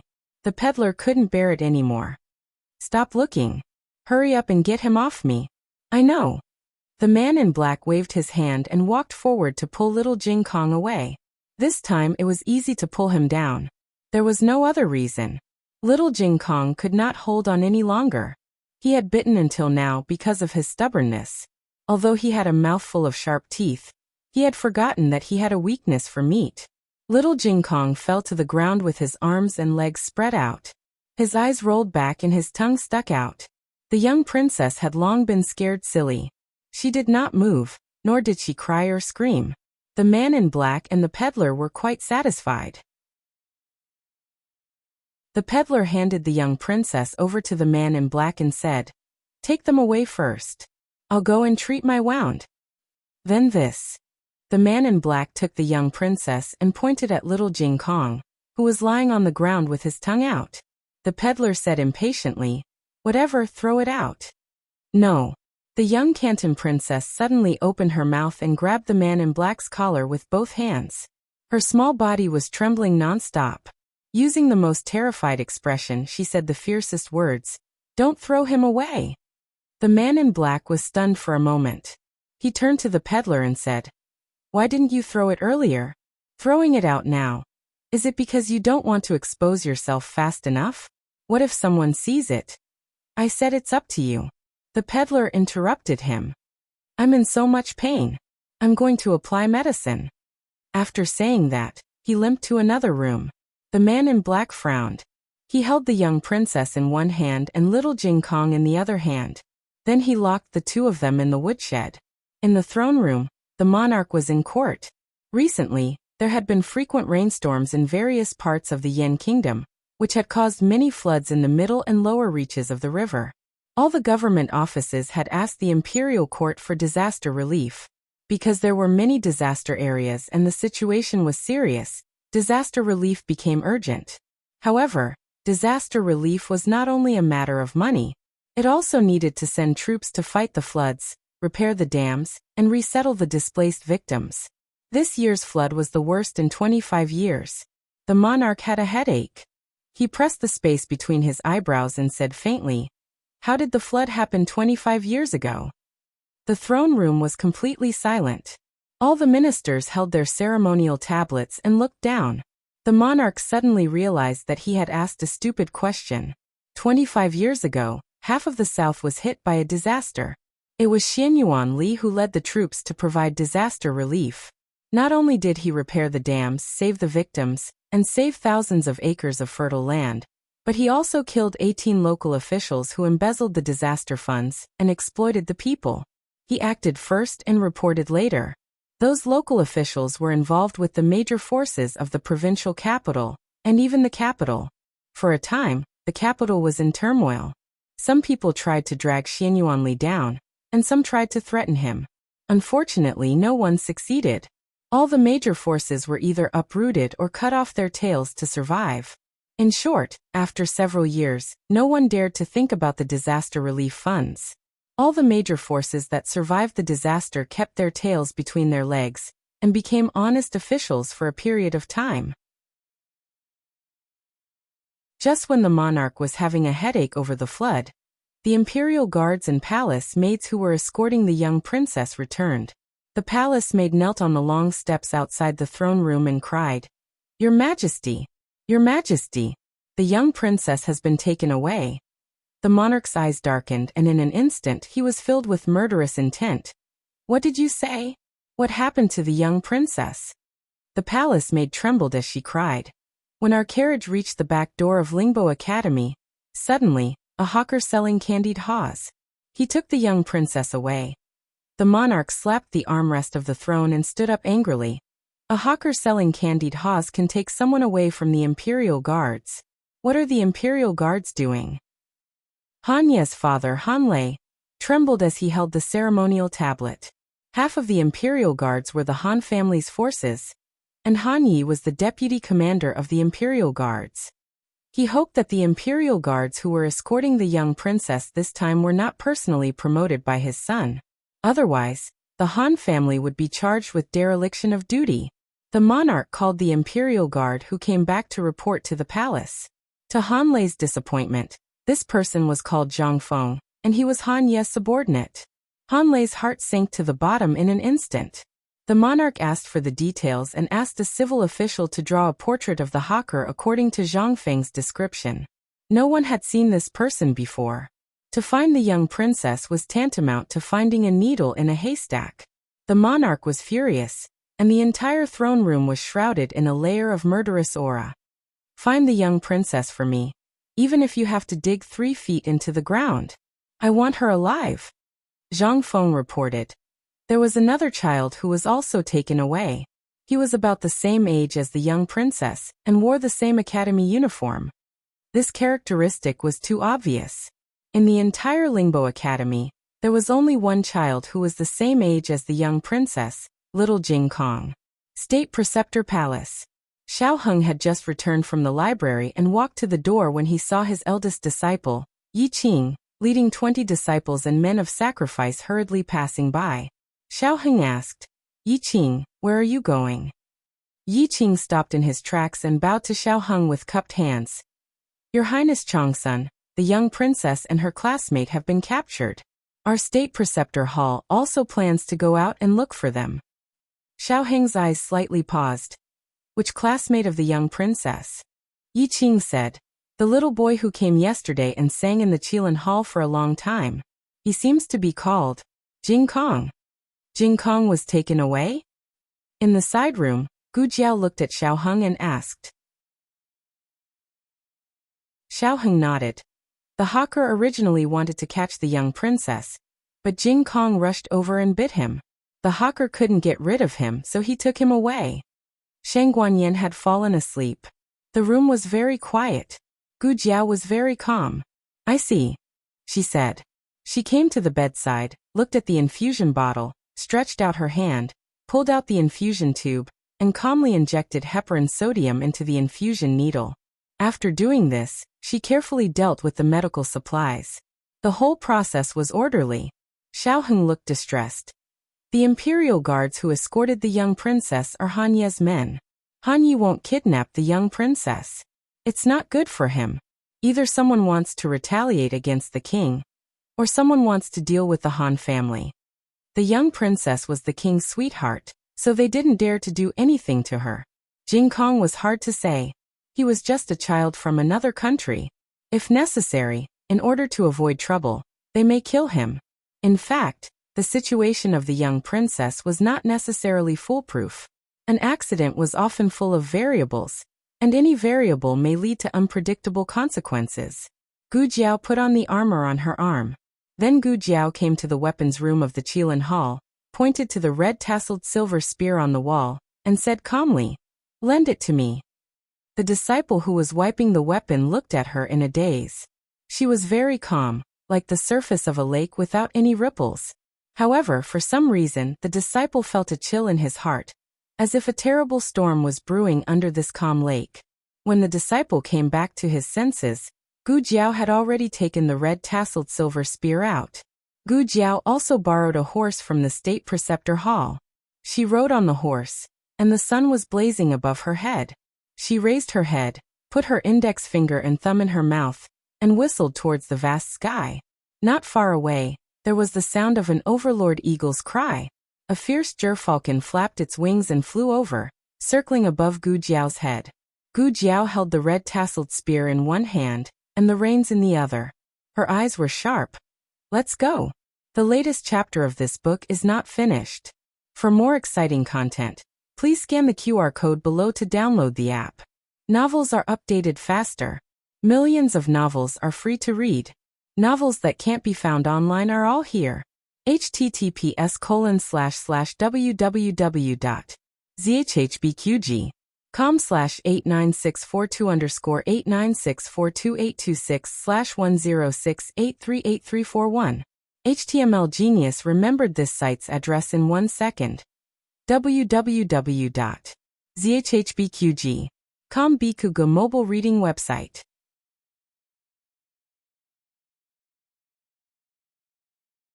Chapter 738. The latest chapter of this book is not finished yet. For more exciting content, please scan the QR code below to download the app. The novel will be updated faster. Millions of novels will be read for free. There are all kinds of novels that you can't find on the internet. The disappearance of the young princess was no small matter. Even the Grand Master Hall was involved, let alone the aristocratic families. The aristocratic families all sent out their elite forces to try to find the young princess. The Han family was especially eager to find the young princess. In the parlor, Grandfather Han said with a grave expression, "Zhang Feng and the others have failed in their duties. If we don't redeem ourselves and find the young princess, the emperor will blame us and the Han clan will be in trouble." The Han family had already lost a mind because of the assassination of the emperor's grandson. They couldn't be punished by the king again. Han Lei had just returned from the palace. Other than him and Master Han, his younger brother, Third Master Han, was also in the room. Third Master Han was a slacker. He had spent the whole night in the concubine's room, so he was listless now. Han Lei was angry when he saw him. In terms of ability, 10 of his third brothers were not as good as his second brother. According to his original plan, he should have let his third brother take the blame for Han Yi. At least the Han family would only lose an idiot.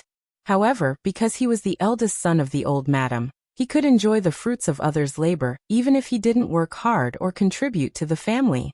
Han Lei glared at his younger brother. It took him a lot of effort to resist the urge to slap him to death. "Father." Han Lei suppressed his anger and said to Master Han, "There is something wrong with this." Master Han put his hands on the handle of his cane. His eyes were sharp like a hawk's. "Don't worry about it. Find the young princess first. Then the Han family will be saved." Han Lei cupped his hands. "Yes, father. I will bring people to find her." Master Han said meaningfully, "Remember, it must be the Han family who finds the young princess." Han Lei understood. "I understand. And you?" Great-grandfather Han looked at Third Master Han with a dark expression. Third Master Han was shocked by his father's scolding. He stood up and wiped the saliva from the corner of his mouth. I will go too." Grandpa Han was exasperated and said, "What are you going to do? You better stay at home obediently. You are not allowed to step out of the yard for the next few days." Third Master Han was about to cry. Why did he have to imprison him? Han Lei called Chu Nan over and asked him to pick out the best Black Wind cavalry from the army camp. He was going to bring the Han family's cavalry to personally search for the person. "Father." Just as Han Lei was about to leave, Han Yi spurred his horse over. Han Lei looked at Han Ye's pale face, and then looked at his bandaged feet. He frowned. "You haven't recovered yet. Why did you come out?" Han Yi endured the immense pain. His face was pale, but his eyes were filled with determination. "Father, let me go find him too." "Nonsense. How are you going to find him like this? Didn't the doctor tell you to focus on recuperating? If someone were to find out that your tendons are broken and your legs are crippled, do you think you would still be able to keep your current position?" Han Lei's words were like a sharp knife stabbing into Han Ye's heart. Gu Chongqing's sword strike had killed him, almost ending his martial arts career. The king would not put a cripple in an important position. In order not to be discovered by the monarch, he couldn't even go to the Imperial Preceptor Hall for treatment. He refused to accept the fact that he had become a cripple. He could still mount a horse. He could hold a gun. He could hold a sword. Han Lei understood that his son, who had always been proud and arrogant, could not accept this heavy blow. He softened his tone and said, "Yi, or don't worry and stay in the residence. I will definitely find a way to cure you." "Really?" Han Ye's tone was a little careless. Han Lei was anxious to make his son believe him. He said seriously, "Rumor has it that Xian Yuan Li's tendons were broken by the people of Jin, but wasn't he still cured by a divine doctor?" Han Ye's eyes flashed with a hint of emotion. "Was it the Imperial Preceptor?" Han Lei shook his head. "No, the Imperial Preceptor Hall had not been built at that time. I don't know who the divine doctor was, but if the rumor is true, I will definitely find him for you. I will let him cure you at all costs. Even if my Han family has to support him forever, I will accept it."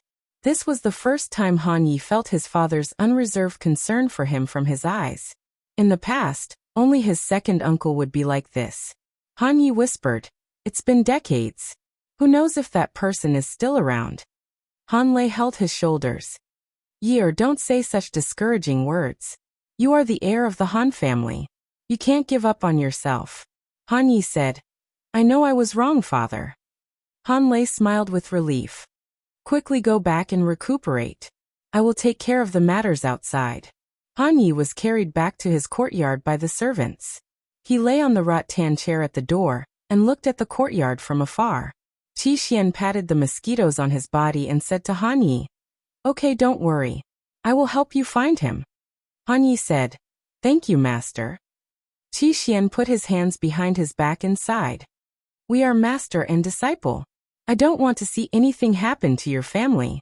Han Yi pondered for a moment and suddenly called out, "Master." Qi Xian asked, "What's the matter?" Han Yi said in a daze, "I heard that Xiao Lulang is the young princess's teacher. Do you think he will let go of this opportunity?" Qi Xian raised his eyebrows. "You want me to find the young princess before he does?" Han Yi looked down and pinched a small mosquito that fell on his leg. "I hope that if you meet him, you will kill him for me." Qi Xian smiled and nonchalantly said, "Okay." In the purple bamboo forest of the Imperial Preceptor Hall, Yuhi carried the ice food box to the small bamboo house in the forest. It was quiet in the central room. A disciple sitting at the door said, "Imperial Preceptor, Yuhi has brought the sweet soup to relieve the summer heat." The Imperial Preceptor said tiredly, "Let him in." "Yes." The disciple lifted the bamboo curtain of the central room and nodded to Yuhi. Yuhi stepped in and left his shoes on the steps. He walked slowly on the wooden floor in clean white footwear. "Master." Yuhi bowed. In the Imperial Preceptor Hall, only the personal disciples of the Imperial Preceptor were qualified to call him master. The other disciples all called him Imperial Preceptor. Yuhi looked at the turtle shell on the table and asked carefully, "Master, are you divining? Why is the divination like this?" As a personal disciple, Yuhi had learned some knowledge. The divination on the table showed that the divination had failed. But it was strange, wasn't it? Was there anything in the world that his master couldn't divine? The Imperial Preceptor said regretfully, "I can't divine her divination. No matter how many times I try, I can't divine it." Her? Was his master talking about the young commandery princess? Yes, only the young commandery princess had an accident. At this critical moment, no one else was worthy of his master's divination except for the young commandery princess. Yuhi said with a smile, "It must be because the weather is too hot. Master, do you want to rest for a while?" The Imperial Preceptor sighed. "It has nothing to do with the weather. I have been divining for many years." "Master, you are exaggerating. The young commandery princess is only 4 years old." Yuhi sat down opposite the Imperial Preceptor and opened the lid of the food box. He scooped a bowl of iced mung bean soup and presented it with both hands. "Master, here you go." The Imperial Preceptor took a sip and didn't say anything else. In a room in a courtyard, a man in black and a hawker who had treated his wounds stood respectfully in the middle of the room. In front of them was a man in a gray cloak. The weather was hot and humid.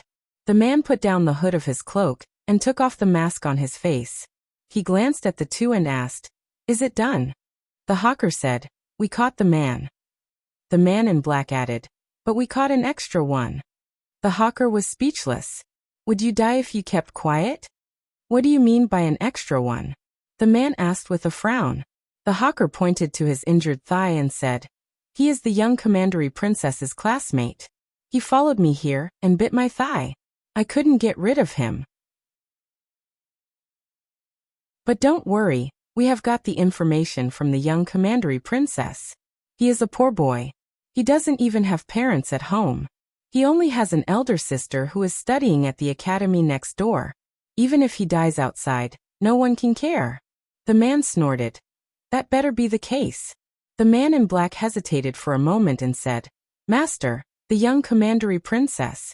Can't you give her anything to eat? It's already afternoon. She has been hungry for a long time." The man said lightly, Let her suffer a little. That way, the king will be more distressed and angry. The man in black muttered. She won't die from hunger, right? The man said coldly. She won't die from hunger for a day or two. Remember to give her some water at night. The man in black said. Yes. In the woodshed, two little kids were squatting in the corner. Jing Kong, I'm hungry, the young commandery princess said with tears in her eyes. Little Jing Kong had been awake for a while. He listened carefully to the sounds outside and asked her in a low voice, Are you still hungry? Yes. The young commandery princess nodded sadly. The candy can't fill my stomach. Little Jing Kong learned from his grandaunt and had the habit of hiding snacks. He hid a few pieces of osmanthus candy and a small bag of candied fruits in his purse. When the young commandery princess said that she was hungry, he had already given her more than half of it. There were only 3 pieces of candy and 2 candied fruits left. Little Jing Kong took another piece of candy and a candied fruit and gave them to her. I can't give you any more. We don't know when we can go home. I'll leave the rest for you to eat tonight. Yes. The young commandery princess nodded obediently. She grabbed the candied fruit with one hand and the osmanthus candy with the other. Why don't you eat? She asked. Little Jing Kong patted his little belly. I have a lot of meat. It's okay if I don't eat for a meal. The young commandery princess thought for a while and handed the bigger piece of osmanthus candy to him. You eat this. She couldn't keep eating all the time. Little Jing Kong didn't eat anything. This bit of candy is not enough to fill the gaps between my teeth. Little Jing Kong, who used to rely on the little monks to eat every meal, had this thought. You eat it. Little Jing Kong stuffed the candy into her mouth. Oh, the young commandery princess's mouth was stuffed. Oh, the osmanthus candy is so delicious. Little Jing Kong had good hearing. He could hear that there was no one in the yard. He looked at the young commandery princess. Light Shui, let's escape, shall we? The young commandery princess, who had just stuffed the candied fruit into her mouth, puffed up her cheeks and looked at him blankly like a little fat squirrel. How? Little Jing Kong came to the door. The door of the woodshed opened on both sides. There was a bronze lock on the outside, and there was a narrow gap between the door and the door. Little Jing Kong was a child. His frame was very small, and his meat could be squeezed. His little hand grabbed something and slid out of the gap between the door and the door. Then he heard the door lock click twice, and the bronze lock was pried open. The young commandery princess was starry-eyed. Wow, Jing Kong, you're amazing. Jing Kong also thought that he was amazing. I learned it from Brother Chungfeng, he said. Who's Brother Chungfeng? The young commandery princess asked. My current sister. Little Jing Kong said. A brother. I'll bring you to meet him someday. Okay. The young commandery princess was so shocked by little Jing Kong's amazing skills that she forgot that they were doing a very dangerous thing. Little Jing Kong opened the door of the woodshed, took the young commandery princess to the yard, and found a suitable place to climb over the wall. He said to the young commandery princess, There's a tree here. Let's climb up the tree first, then we can climb over the wall. The young commandery princess lowered her head, touched her little fingers, and said in a very low voice, But I don't know how to climb trees. Little Jing Kong thought for a while, ran back to the woodshed, and came out with a rope. Grab the rope, I'll pull you up. The young commandery princess, I can't grab it. Little Jing Kong, okay, then I'll have to tie you up first. Little Jing Kong tied one end of the rope to the young commandery princess's waist, and the other end to his own waist. Then he climbed up the tree, jumped over the wall, and pulled the young commandery princess up. Ordinary 5-year-old children were not as strong as him. He practiced his basic skills every day, which built a very solid foundation. He also practiced the boxing skills that Little Chick Monkey taught him, which greatly improved his physical fitness. I'll put you down now. Little Jing Kong held the reins tightly, and put the young commandery princess on the other side of the wall little by little. The man in black and the peddler came out of the main house, and they both raised their hands and pulled their lapels. It was too hot. They were sweating profusely. The peddler said, Hurry up and check on the young commandery princess. It's so stuffy in the woodshed. I don't want her to faint from the heat. The two of them went to the woodshed together. However, they were surprised to find that the lock had been pried open, and the two little kids in the house were gone. The man in black suddenly changed his expression. Who let them go? The peddler frowned. Let them go? This yard is full of our people. You should be asking who rescued them. Damn it. The man in black gritted his teeth. Suddenly his ears moved, and he looked up at the wall. Who's there? The peddler jumped up the wall, looked around, and found a rope in the grass not far away. It was the rope in the woodshed. The man in black jumped over the wall and came to the peddler's side. Did you find anything? The peddler looked at the large field of sorghum that was taller than a person, and finally found a child's footprint in a very hidden muddy puddle. Judging from the direction of the footprints, they were heading to the sorghum field. The peddler said coldly, Go after them. The peddler and the man in black chased after them to the sorghum field. Jing Kong, why did you run to the sorghum field just now? Why did you step on my shoes in the puddle? It's a camouflage, also known as the art of confusing the enemy. We made them think that we went that way, but in fact, we went this way. The two little kids sneaked into the forest. The Jiao Jiao would definitely come to find him. Before that, he just needed to find a place to hide. The man in black and the peddler searched the whole sorghum field. And then they realized that they had been fooled. There was nothing in the sorghum field. There was no trace of anyone, and there were no traces of anyone rushing through it. In addition, the peddler also realized an even more annoying problem. No one came to save them, they ran away by themselves. The man in black asked, Why do you say that? The peddler snorted. If someone really found that courtyard, do you think that the government wouldn't come to search it after so long? The man in black suddenly understood. The peddler's eyes were full of murderous intent. It must be that brat. When I catch him, I'll kill him. The two men chased into the forest. The forest was full of towering trees, and the branches and leaves blocked the sun. Even the temperature was much cooler than outside. The man in black said as he walked, Actually, we don't have to find the young princess. We can let the other aristocratic families find her. After all, our goal is not to make a contribution in this matter. The peddler said, We don't have to make a contribution, but we have to make sure that the Han family doesn't get it either. If they find the young princess and make a contribution to atone for their crime, then what's the point of doing all this? The man in black said thoughtfully, That's true. The peddler laughed. At least we can't let the Han family take advantage of us. It's best if we take the credit ourselves.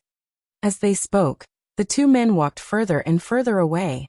On a 100-year-old parasol tree, a middle-aged man in his early 40s flew down from the sky with a guard. The middle-aged man looked at a big tree opposite him. Master Yang, isn't it hot up there? Why are you still hiding? The branches were quiet for a moment, and then a man in his 50s in a navy blue brocade was brought back to the ground by two guards. He greeted the middle-aged man indifferently, Master Dong. The middle-aged man called Master Dong smiled and looked in all directions. Everyone come out. What I mean is, instead of the 6 families fighting for the credit of finding the young commandery princess, it's better to eliminate the Mu family and the Han family, and directly divide their forces. This way it won't hurt the harmony, and everyone can take advantage of it. Master Yang, who was the oldest at the scene, laughed. Smiling Fox, you are really ruthless. Master Dong glanced at him and said, The Han and Mu families are fat meat. Don't you want to take a bite? The Black Wind Cavalry and the supply camp. We also contributed back then, but why can't we get a share of the Xianyuan family's military power? The forest suddenly fell into silence. Yes, they had paid a great price to defeat the Xianyuan family, but in the end, they didn't get a share of the military power. It was fine that the Nangong family got the lion's share, as they were originally military generals, but why did the Mu family, who had been educated for generations, get a share of the supply camp? They couldn't accept it. The people in the forest started to get restless. Let's go. The youngest family leader, Feng Wuxiu, turned around and left without interest. Master Dong narrowed his eyes and looked at his handsome back. He sneered and asked, Feng, did you agree or not? Feng Wuxiu waved his hand. No. Master Dong threatened. Then you can't just leave like this. Feng Wuxiu glanced at him. You can stop me. Try. Master Dong's guard grabbed the hilt of the sword at his waist. Suddenly, a young Taoist priest in a blue robe descended from the sky like an unshakable god, and stood in front of Feng Wuxiu. Everyone was shocked. Master Yang said in disbelief. Taoist priest Qing Feng. Feng Wuxiu was young, but his aura was not weak at all. I don't care what you want to do, and I won't report you, but the Feng family will take this credit. All the masters on the scene are no match for Qing Feng even if they join hands. Patriarch Dong smiled. He said, I was just joking. Why did you take it so seriously? All right, let's see who can save the young commandery princess first. They were so close. That despicable Feng Wuxiu had messed up the situation. Brother, let's go. Feng Wuxiu said to Taoist priest Qing Feng. The latest chapter of this book is not finished yet. For more exciting content, please scan the QR code below to download the app. Novels are updated faster. Millions of novels are free to read. There are all the novels that you can't find online. https://www.zhhbqg.com/89642_8964286/1068229775. HTML Genius memorized the website address www.zhhbqg.com Biku Pavilion mobile reading website.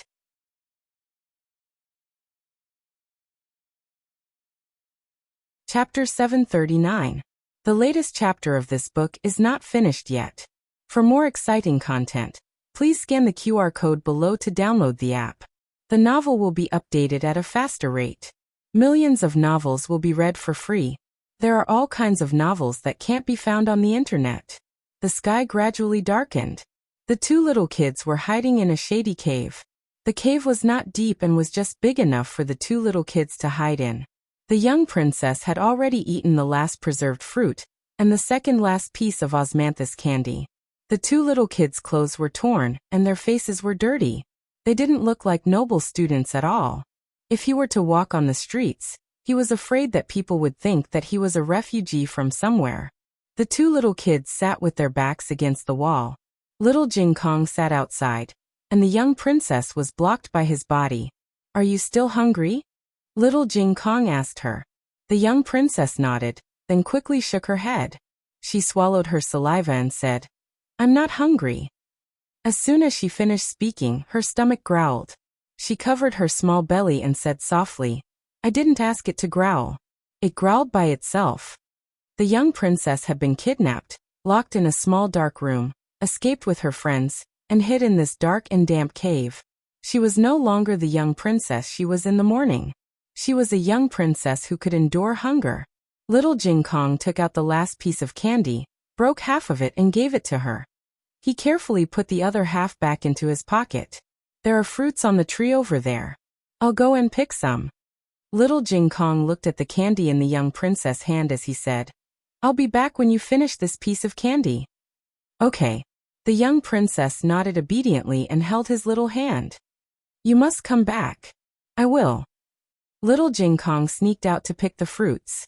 With his excellent tree climbing skills, he quickly climbed up the tree. The fruits were more plump and bright than when he looked from afar. It was too slow to pick them one by one. He hugged the branch and shook it violently. The fruits fell to the ground. He climbed down and used the hem of his clothes to pick up the fruits. He panted and ran back. However, when he ran back to the cave, he found that the young princess was gone. He frowned. Right at this moment, the young commandery princess screamed from the east, Let me go. Over there. Little Jing Kong decisively threw away the fruits that he had been carrying along the way, and ran towards the direction of the sound. In an open space under the shade of a tree, two guards were fighting fiercely. The first person who found the young princess and carried her out of the cave was the Chen family's guard. However, the guards of the Chen family ran into the guards of the Dong family after walking for a short distance. The guards of the Dong family tried to kidnap the young commandery princess, but the guards of the Chen family would not let them succeed so easily. However, because he was carrying the young princess, his movements were restricted. After more than 10 moves, He gradually felt tired. However, he was not willing to hand over the young princess. The guard of the Dong family swept his leg over. The guard of the Chen family didn't manage to dodge in time, and was heavily tripped and fell to the ground. The young princess in his arms fell to the ground. Ah! The young princess screamed. The guards of the Dong family immediately rushed forward to snatch it. Who would have thought that just as his hand was about to grab the young princess, the Du family's guard would suddenly appear out of nowhere. The guards of the Du family also rushed over with their lightness skill after hearing the young princess scream. However, he was so lucky that he benefited from the fight between the Dong family and the Chen family. He had been waiting for the right moment to jump out and catch the young princess before the Dong family's guards did. The guards of the Dong family failed to catch the young princess. They slapped the ground with their palms and jumped up to stabilize themselves. The guards of the Dong family scolded angrily. "You are too evil." The guards of the Du family snorted. "It's all robbery. Don't make yourself sound so noble." The young princess was thrown around by them. She was so scared that her face turned pale. Her big eyes were filled with tears, but she stubbornly refused to cry. She was a senior. She couldn't cry. The guards of the Du family comforted her. "Don't be afraid, princess. I will escort you back to the palace." The guards of the Dong family took the opportunity to smooth things over. "Young princess, don't listen to him. He is a bad guy." The guards of the Du family looked at him disdainfully and said, "How can you be a good guy?" The guards of the Chen family who were swept to the ground got up. The guards of the Dong family saw him rushing to the guards of the Du family, and they were not willing to be outdone. The original fight between the two of them became a three-way fight. In fact, if there were only 3 people fighting, it would not be too difficult. However, the young princess' voice was so loud that it attracted not only the Dong family and the Du family. Not long after, the guards of the Feng family and the Yang family also arrived at the scene and joined the fight for the young princess. The young princess was snatched by several people. Finally, the scene was too chaotic. No one knew who let go of the young princess, but she was thrown out fiercely. "Young princess." The guards of the Dong family went to pick her up. As soon as he jumped up, the guards of the Du family and the Yang family each grabbed one of his feet. "I'm going to die. I'm going to die." The young princess closed her eyes and screamed loudly. Then she fell to the ground heavily. "Ha! It doesn't hurt." Huff huff huff. She opened her eyes and saw little Jing Kong who was hit by her. His eyes were rolling and his tongue was sticking out crazily. "Young princess." Will little Jing Kong used 3 seconds to recover his HP. Then he got up quickly, grabbed the young princess' hand, and ran away with her. The 5 people were fighting. Suddenly, the guards of the Chen family shouted, "Stop fighting. She's gone." The 4 of them turned their heads at the same time. As expected, the young princess was gone. They were so focused on the fight that they did not notice which direction the young princess ran to. Why did the young princess run away alone? Is she so bold? The guard of the Chen family was surprised. When he found the young princess, she was clearly a frightened little rabbit. The guard of the Dong family asked, "Is it done by other families?" The guard of the Du family snorted. "What's the point of saying this now? The 5 of us fought so hard here. But now we've done all the work for someone else. I'm sure none of us can take it lying down, right?" The guard of the Chen family gritted his teeth. "If I find out who did it, I'll kill him." Little Jing Kong ran with the young princess. The sky was getting dark, and the forest was full of danger. They couldn't go any further. They had to find a way to get out. Just as this thought flashed through little Jing Kong's mind, a figure descended from the sky and blocked his and the young princess's path. "It's you." Little Jing Kong recognized him. He was the peddler who took the young princess away during the day. The peddler curled his lips playfully. "Boy, you have a good memory. Oh, what is this called? In the words of scholars, should it be called? You can wear out iron shoes in fruitless searching, but find it without any effort?" Little Jing Kong looked at him vigilantly. You're not allowed to come over," the young princess said fearfully and fiercely. The peddler smiled and said, "Don't worry, princess. I don't mean to hurt you. As long as you follow me obediently, I promise I'll send you back unharmed." The young princess held little Jing Kong's hand tightly. "You're a bad guy, a stinky brat. I won't go with you." Little Jing Kong told the young princess about being a brat when they were in the cave just now.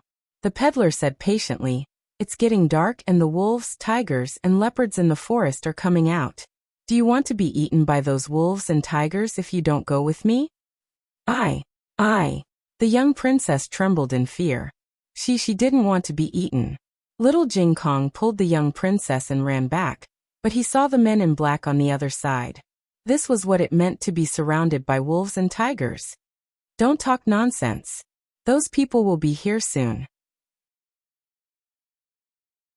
I know you're good at martial arts, but I heard that Taoist Qing Feng from the Feng family and Qi Xian from the Han family have come out to look for the young princess." The peddler frowned. "Okay, take the young princess and let's go. What about this kid? Don't care about him. Leave him here to feed the wolves." The young princess, who was so scared that tears rolled down her cheeks, opened her arms and stood in front of little Jing Kong. "Don't let Jing Kong be fed to the wolves." The peddler smiled and obviously did not take the young princess's threat seriously. He swaggered towards the two little kids.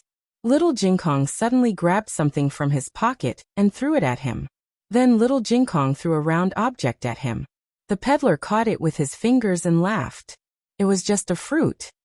He was indeed a silly kid who didn't know the immensity of heaven and earth. Little Jing Kong had picked up a lot of fruits. He threw away the ones in his clothes, but he still had some in his pocket. He took out 7 or 8 fruits and threw them at the peddler. The peddler didn't even bother to dodge. Just when he thought the last one was also a fruit, it exploded with a bang. Fortunately, he was good at Qinggong and dodged quickly. Otherwise, he would have been injured by the explosion. The peddler landed on the branch and looked at the frighteningly stubborn child with disgust. The little guy was very calm and didn't show any signs of panic. There was an indescribable determination in his eyes. The kid wasn't afraid of him. The peddler clenched his fists. He was just a kid. Why couldn't he look him in the eye? Moreover, he seemed to sense some kind of threat from a child.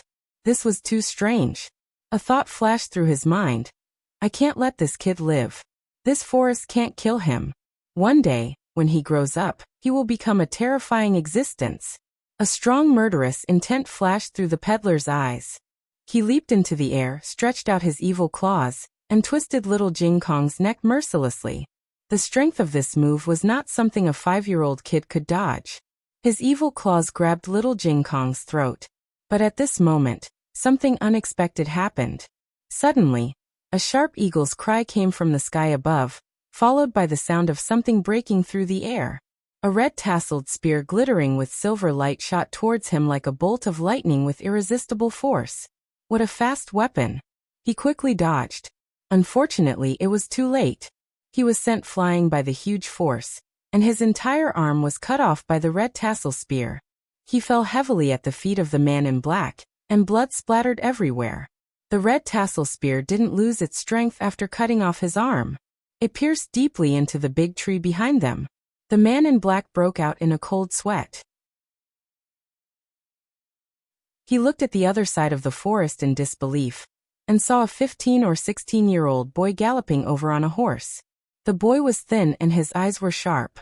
He didn't look like he came from the depths of the forest, but more like he came from hell for revenge. He was a killing god, but also a demon. The boy's horse was not a good horse, but the horse seemed to feel the boy's fighting spirit, and became very brave. It was strong and vigorous in the complicated forest, as if it was walking on flat ground. When the horse ran past the two little ones, Gu Jiao swung her whip and rolled the two little ones up. "Close your eyes," she said. The two little kids raised their little hands and obediently covered their eyes. Gu Jiao clamped the horse's belly with her legs, held the two little kids with one hand, and used the other hand to ride the horse over the head of the man in black. The moment the horse's hooves fell, she coldly pulled out the red tassel spear from the tree. The red tassel spear that almost penetrated the tree was pulled out by her easily. She held the red tassel spear tightly, turned it over her head, and swung it backward. The man in black and the peddler who had just stood up to attack her fell to the ground together. His head rolled out of his body. The 5 guards followed the clues and came here. They were all shocked by the bloody and cruel scene. What's going on? Who did it? They were all experts who had gone through hundreds of battles, but such a miserable situation was still too rare. If it was on the battlefield, it would not be too strange. But this was just a forest in Chengdu. The guard of the Dong family recognized one of them. This peddler is the master invited by the Mu family from the underground martial arts field. Everyone was even more surprised. The guard of the Chen family checked the surrounding situation. He was the most meticulous, otherwise he would not be the first to find the young commandery princess. He touched the hole in the tree and said, "The other party used a long spear, and there are children's footprints on the ground. The young commandery princess was taken away." The guard of the Yang family asked, "Who did it?" The guard of the Dong family said, "It's definitely not our 5 families. Although there are more than 5 of us, no one used a long spear. Everyone can agree on this point, right?" The other 4 nodded. Excluding the Dong, Yang, Chun, Feng, and Du families, there were only the Wang, Han, Mu, Su, Feng families, as well as the State Preceptor Palace and the Nangong family. The Nangong family had just lost Nangong Li and was too busy to take care of themselves, so they did not seriously participate in the search and rescue at all. It was the Mu family who had the accident. The Wang family and the Su family were one with the Mu family, so they could be ruled out as suspects. Then there were only the Han family, the Feng family, and the State Preceptor Palace left. The State Preceptor Palace could be ruled out as suspects. With their status, they would not bother to deal with any aristocratic family. And this was not just dealing with them. This cruel method was obviously accompanied by a terrible murderous intent, as if they were here to take revenge. It was also impossible for the Feng family because Taoist Qing Feng did not use a long spear. The guard of the Dong family frowned. Could it be the Han family? The Han family practiced spear techniques. The guard of the Chen family guessed. The Han family and the Mu family are the most hostile. They are very likely to be the culprit. The guard of the Yang family sighed. If the young commandery princess fell into Qi Xian's hands, we might not have a chance to get her back. That was Qi Xian of the Tang sect, the top 10 master in the underground martial arts field of the Yan dynasty. The guard of the Dong family sneered as cunningly as the master of the Dong family. "Why don't we join hands to kill Qi Xian first, and then we can slowly compete with each other?" Gu Jiao took the 2 little kids to a stream, and little Nine was hovering in the sky. Gu Jiao carried the 2 little kids down the horse. The 2 little kids could still hold on when there were no adults around. But now that Gu Jiao was here, all the grievances came to their minds. The young commandery princess cried, "Teacher, I'm so scared. They took me here and there, and I fell down." Gu Jiao put the red tasseled spear on the ground aside and squatted down on one knee, like a knight guarding her. She gently wiped the tears on her face and comforted her. "Don't be afraid. No one will take you away again." The young commandery princess threw herself into Gu Jiao's arms and cried loudly. Little Jing Kong tried his best to hold back his tears, but his eyes were full of tears. Gu Jiao also held him in her arms. She knelt down on one knee and held the children in each hand. She did not do such a gentle thing often, so her movements were a little stiff. But this did not stop the 2 little kids from feeling a calming power from her. It was a kind of faith. The 2 little kids were tired after crying for a while. The young commandery princess was only 4 years old, and she was a weak girl in Jiao. Once she felt safe, she fell asleep in Gu Jiao's arms. Little Jing Kong lowered his head and blamed himself. "I made Jiao worry. I couldn't even beat a bad guy." Gu Jiao patted his little head and smiled. "No, you did very well. You protected your companions and yourself. You didn't make me worry. You're the bravest little boy. I'm very proud of you." Little Jing Kong felt a lump in his throat. Jiao. Suddenly, an eagle's cry came from above. Gu Jiao's eyes turned cold. Over there. There were people coming from the forest. Not just one, but a group of people. They were not the 5 guards from before, but the masters of the 5 aristocratic families who were surrounded by several guards. From left to right, they were Master Dong, Master Yang, Master Feng, Master Du, and Master Chen. Gu Jiao had seen their portraits in the library of the State Preceptor Hall. Gu Jiao gently put the sleeping commandery princess on the ground and said to little Jing Kong, "Cover your ears and don't look back." "Okay." Little Jing Kong answered obediently. He sat facing the stream and raised his hands to cover his little ears. Gu Jiao picked up the red-tasseled spear and walked towards them step by step. Little Nine spread its wings and hovered above her head with high fighting spirit. It was as if it was waiting for her order, and then it would swoop down to its prey. Everyone looked at the teenager who was walking towards them with a murderous look under the moonlight, and the eagle who was escorting the teenager. They had an ominous feeling in their hearts. A guard drew his sword and walked forward shouting, "Who are you? Hand over the commandery princess if you know what's good for you, or you will die a horrible death." Before he could finish, the teenager shot him with a spear. He knelt on the ground and looked at the teenager in shock. The teenager kicked him in the chest and coldly pulled out the red-tasseled spear. Blood splattered on the teenager's face, and one of the drops hit between his eyebrows. It looked like a drop of red cinnabar. Master Dong's eyes trembled. "Xianyuan Cheng."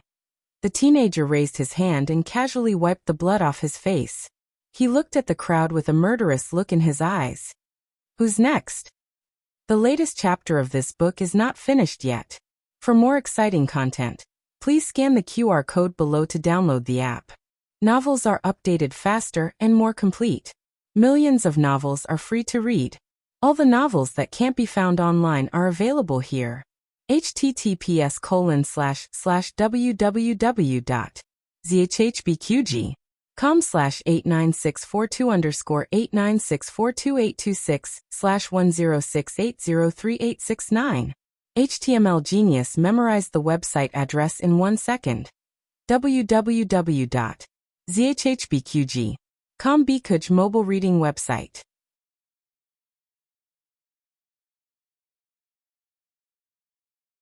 Chapter 740. The latest chapter of this book is not finished yet. For more exciting content, please scan the QR code below to download the app. Novels are updated even faster.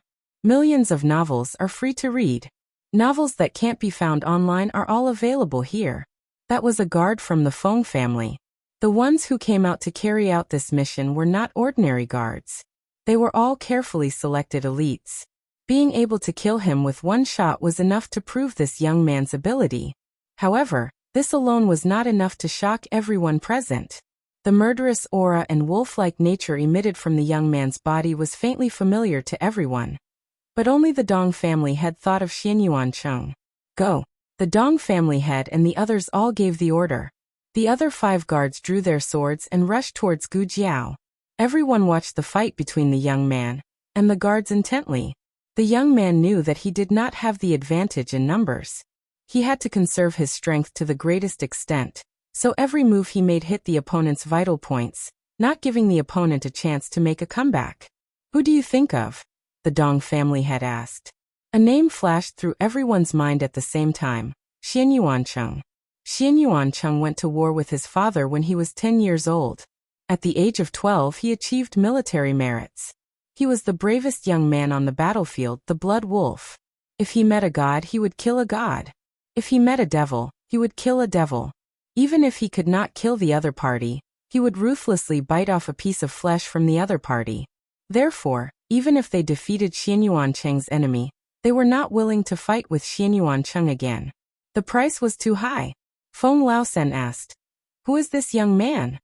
The Dong family head said with a complicated expression, "I've never seen him before. I don't know him." When the last guard fell, the battle was over. It was much faster than expected. This young man did not look like an expert, but why was every move so deadly? Feng Laosen narrowed his eyes and jumped. "I'll fight you." His weapon was a long sword, similar to the red-tasseled spear in Gu Jiao's hand. It was heavier, but not as heavy as Xianyuan Li's red-tasseled spear. He chopped down with his sword. Gu Jiao blocked with her spear with both hands. Her arms were slightly numb. Feng Huai, the Feng family patriarch's legitimate son, was the third in the family, and was known as Third Brother Feng. He was skilled in the saber and possessed boundless strength. Feng Laosan looked at Gu Jiao, who caught his saber and unexpectedly sneered. "Brat, to be able to catch my saber. Your strength is not small.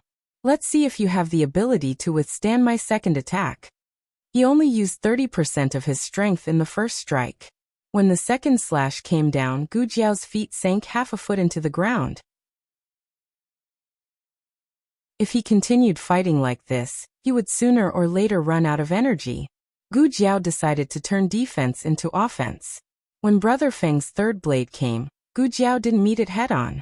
Instead, she used her spear to jump up, and with a flip, she jumped over Brother Feng's head. The moment she landed on the ground, she pulled out the red-tasseled spear from the ground. She turned around and swept it across Feng Laosan's waist, which he didn't have time to protect in time. Feng Laosan was shocked. You, he looked at his wound in disbelief, and then looked at Gu Jiao, who was holding the red-tasseled spear and panting slightly. Brat! You just used the Xianyuan family's spear technique. What? Lord Chun was shocked. Dong family had already seen through the trick. This brat used a normal spear technique to deal with the guards. Since Brother Feng was more difficult to deal with, she changed her spear technique. That move just now was the fourth style of the Xianyuan 7 styles. It was a perfect move to turn defense into offense. It was not easy to use the Xianyuan family's spear technique. First, one had to completely channel their internal energy into their dantian.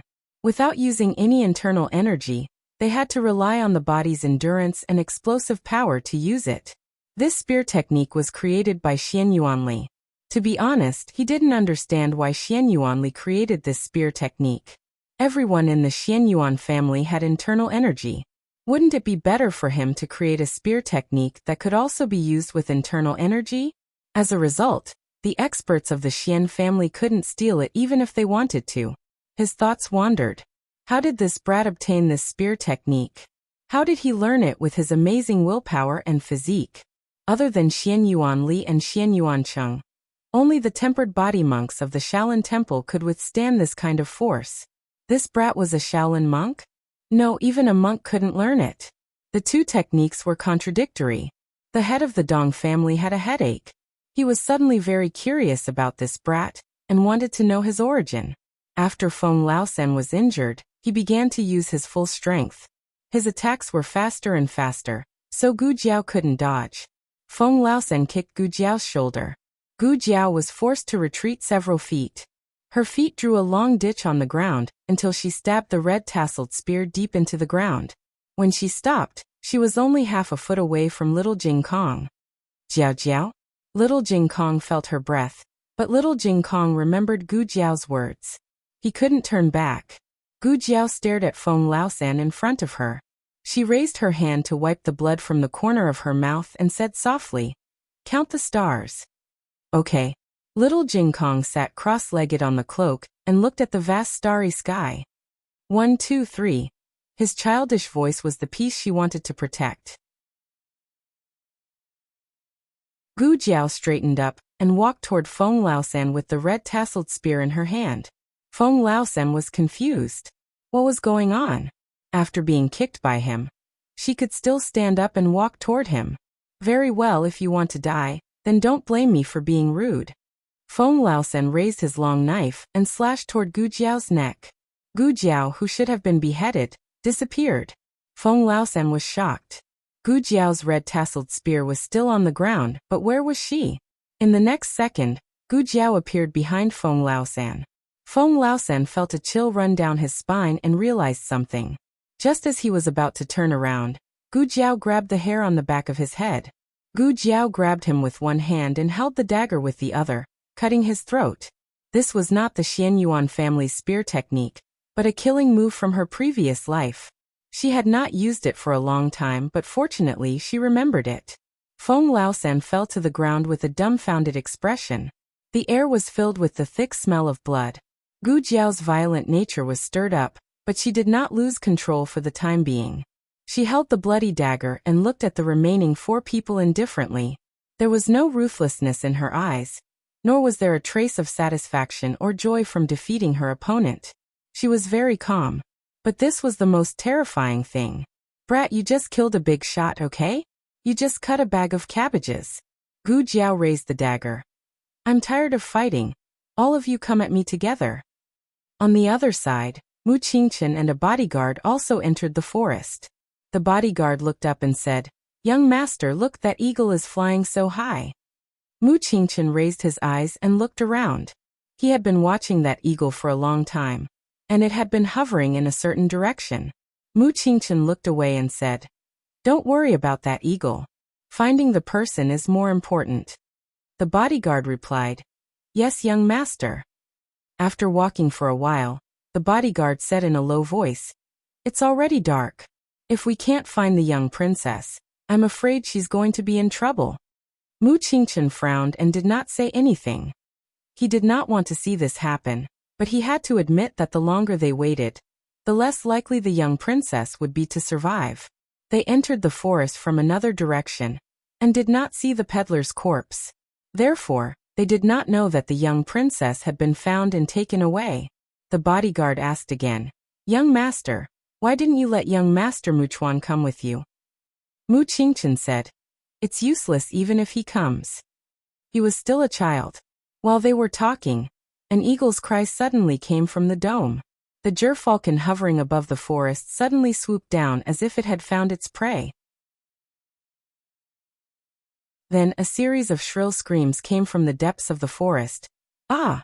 the bodyguard said vigilantly. "Young master, someone is here." Mu Qingchen looked at the map in his hand under the moonlight and said, "It's in the direction of the stream. Let's go and have a look." Their horses could not go any further because the road was too bad.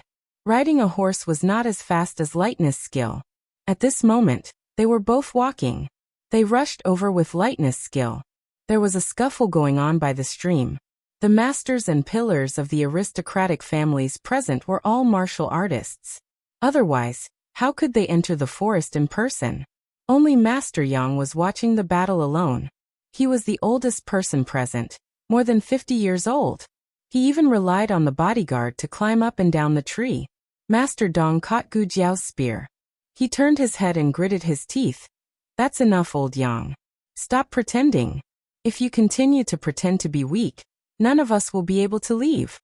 Among these people, old Yang, who pretended to be weak, was the best at martial arts. Master Dong, Master Chen, and Master Du could only fight to a draw with Gu Jiao when they joined forces. Gu Jiao was too difficult to deal with. This was out of everyone's expectations. However, old Yang had not watched the battle for so long for nothing. He had been observing Gu Jiao's martial arts, trying to find Gu Jiao's flaws. This young man did have flaws, but those 3 flaws were even more. No wonder he was beaten so badly.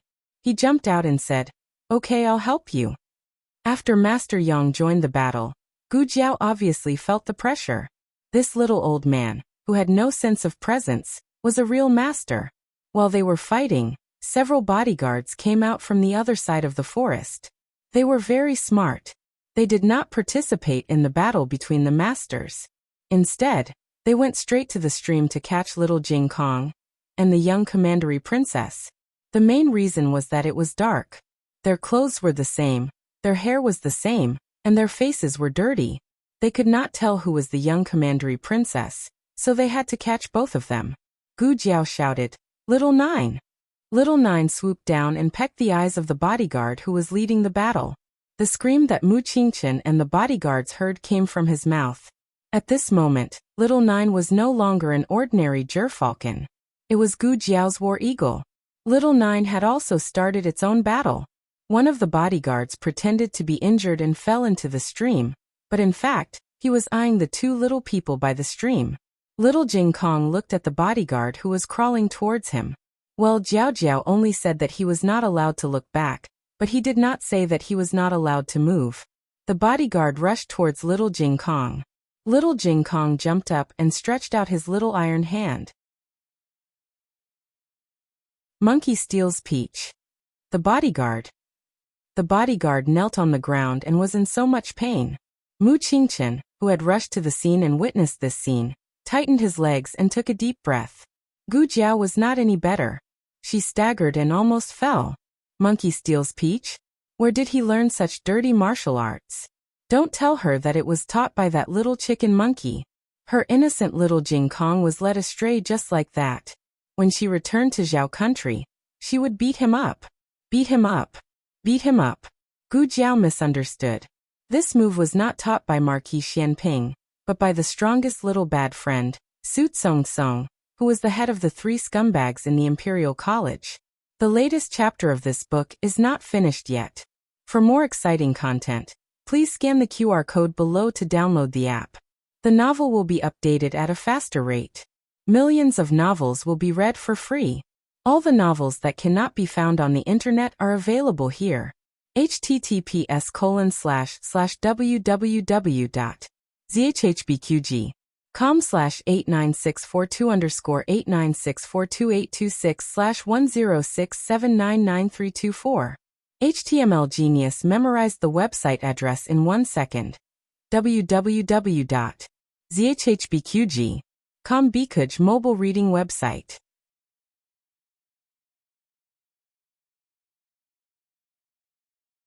Chapter 741. The latest chapter of this book is not finished yet. For more exciting content, please scan the QR code below to download the app. Novels are updated faster.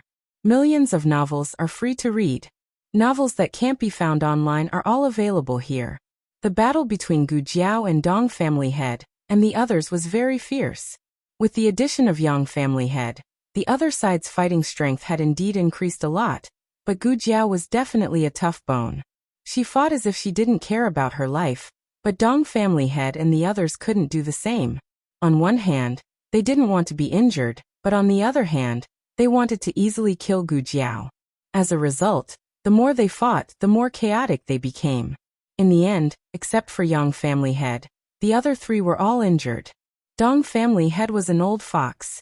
He always shouted the fiercest and hid the furthest, letting his companions take the damage, so his injuries were the lightest. Chen Family Head's injuries were the most serious. His right leg and left abdomen were bleeding nonstop, and he fell unconscious on the ground. Gu Jiao's physical strength was also very exhausted. If the 2 sides continued to fight, it would only be a situation where both sides were injured.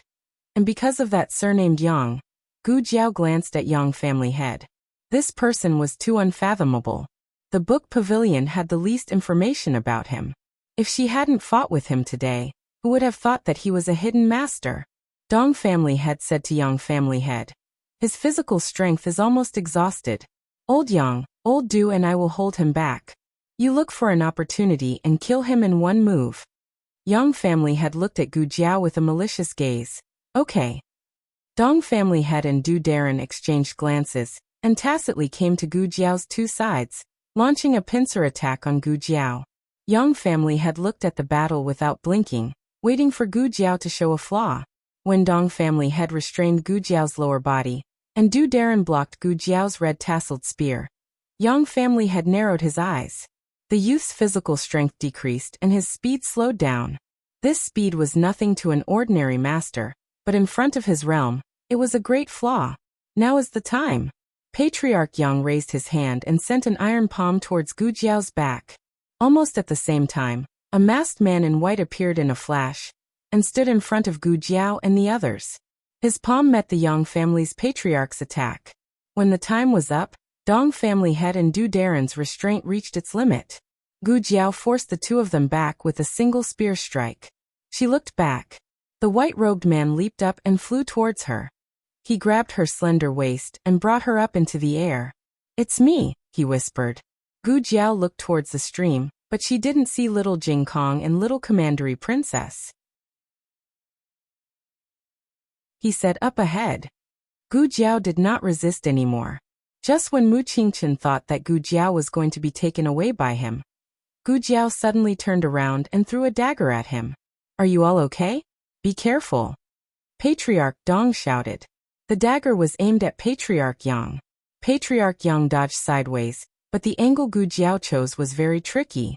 Even if he dodged, the one behind him could not. Patriarch Du was stabbed by the dagger, and his whole body was sent flying by the terrible force. He hit the big tree behind him and fell heavily to the ground. Patriarch Dong hurried over and held his shoulder. Old Du. Gu Jiao's action was beyond everyone's expectation. Like Mu Qingchen, they thought that Gu Jiao had left, but they did not expect her to do such a thing. What kind of stubbornness was this? There were 11 of them when they came, and 6 of them were guards. Now more than half of them were dead. Feng Laosen was dead. Old Du and Old Chen were not sure if they were still alive. Patriarch Dong was also slightly injured. Patriarch Dong said, "Old Yang, you're so powerful. You're fine." "Fine." Patriarch Yang looked in the direction where the young man and the masked man in white went. He silently clenched his right hand, and a drop of blood slipped from his sleeve. Mu Qingchen took Gu Jiao to the place where they agreed to meet with the guards. Gu Jiao saw the horse tied under the tree. A round little head poked out from behind the big tree.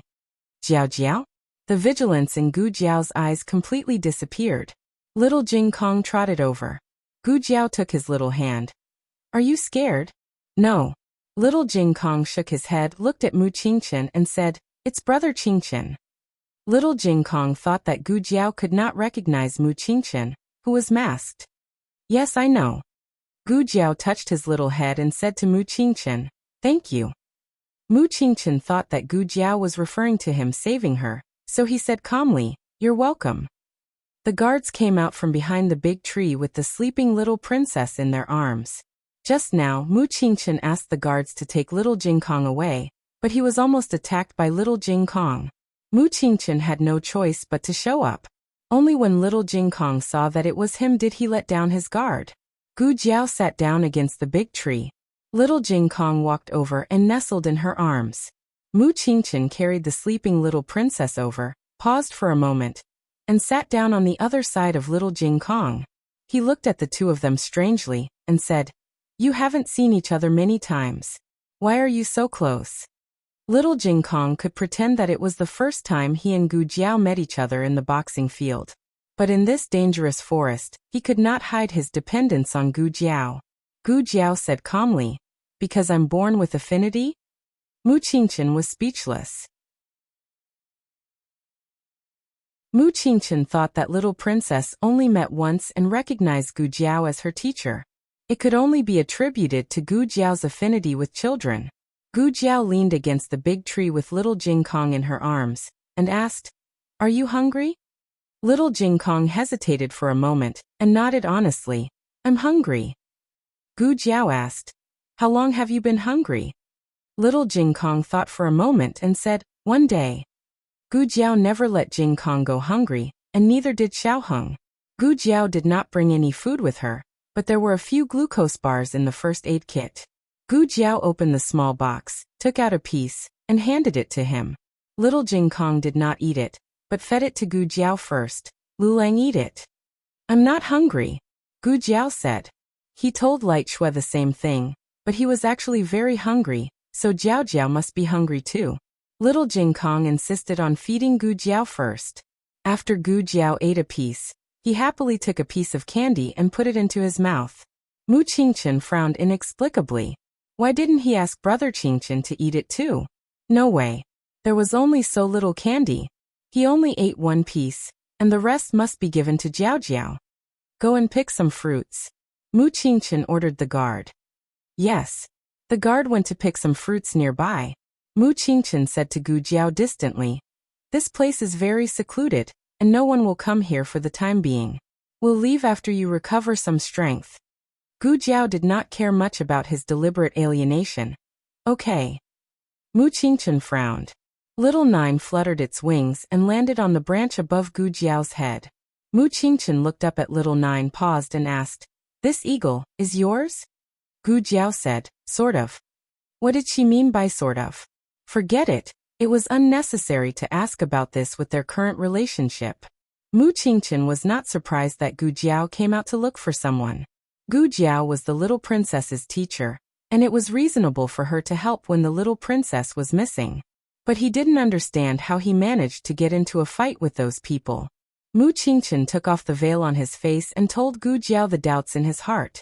Little Jing Kong was lying comfortably in Gu Jiao's arms with the candy in his mouth, enjoying Gu Jiao's embrace and breath.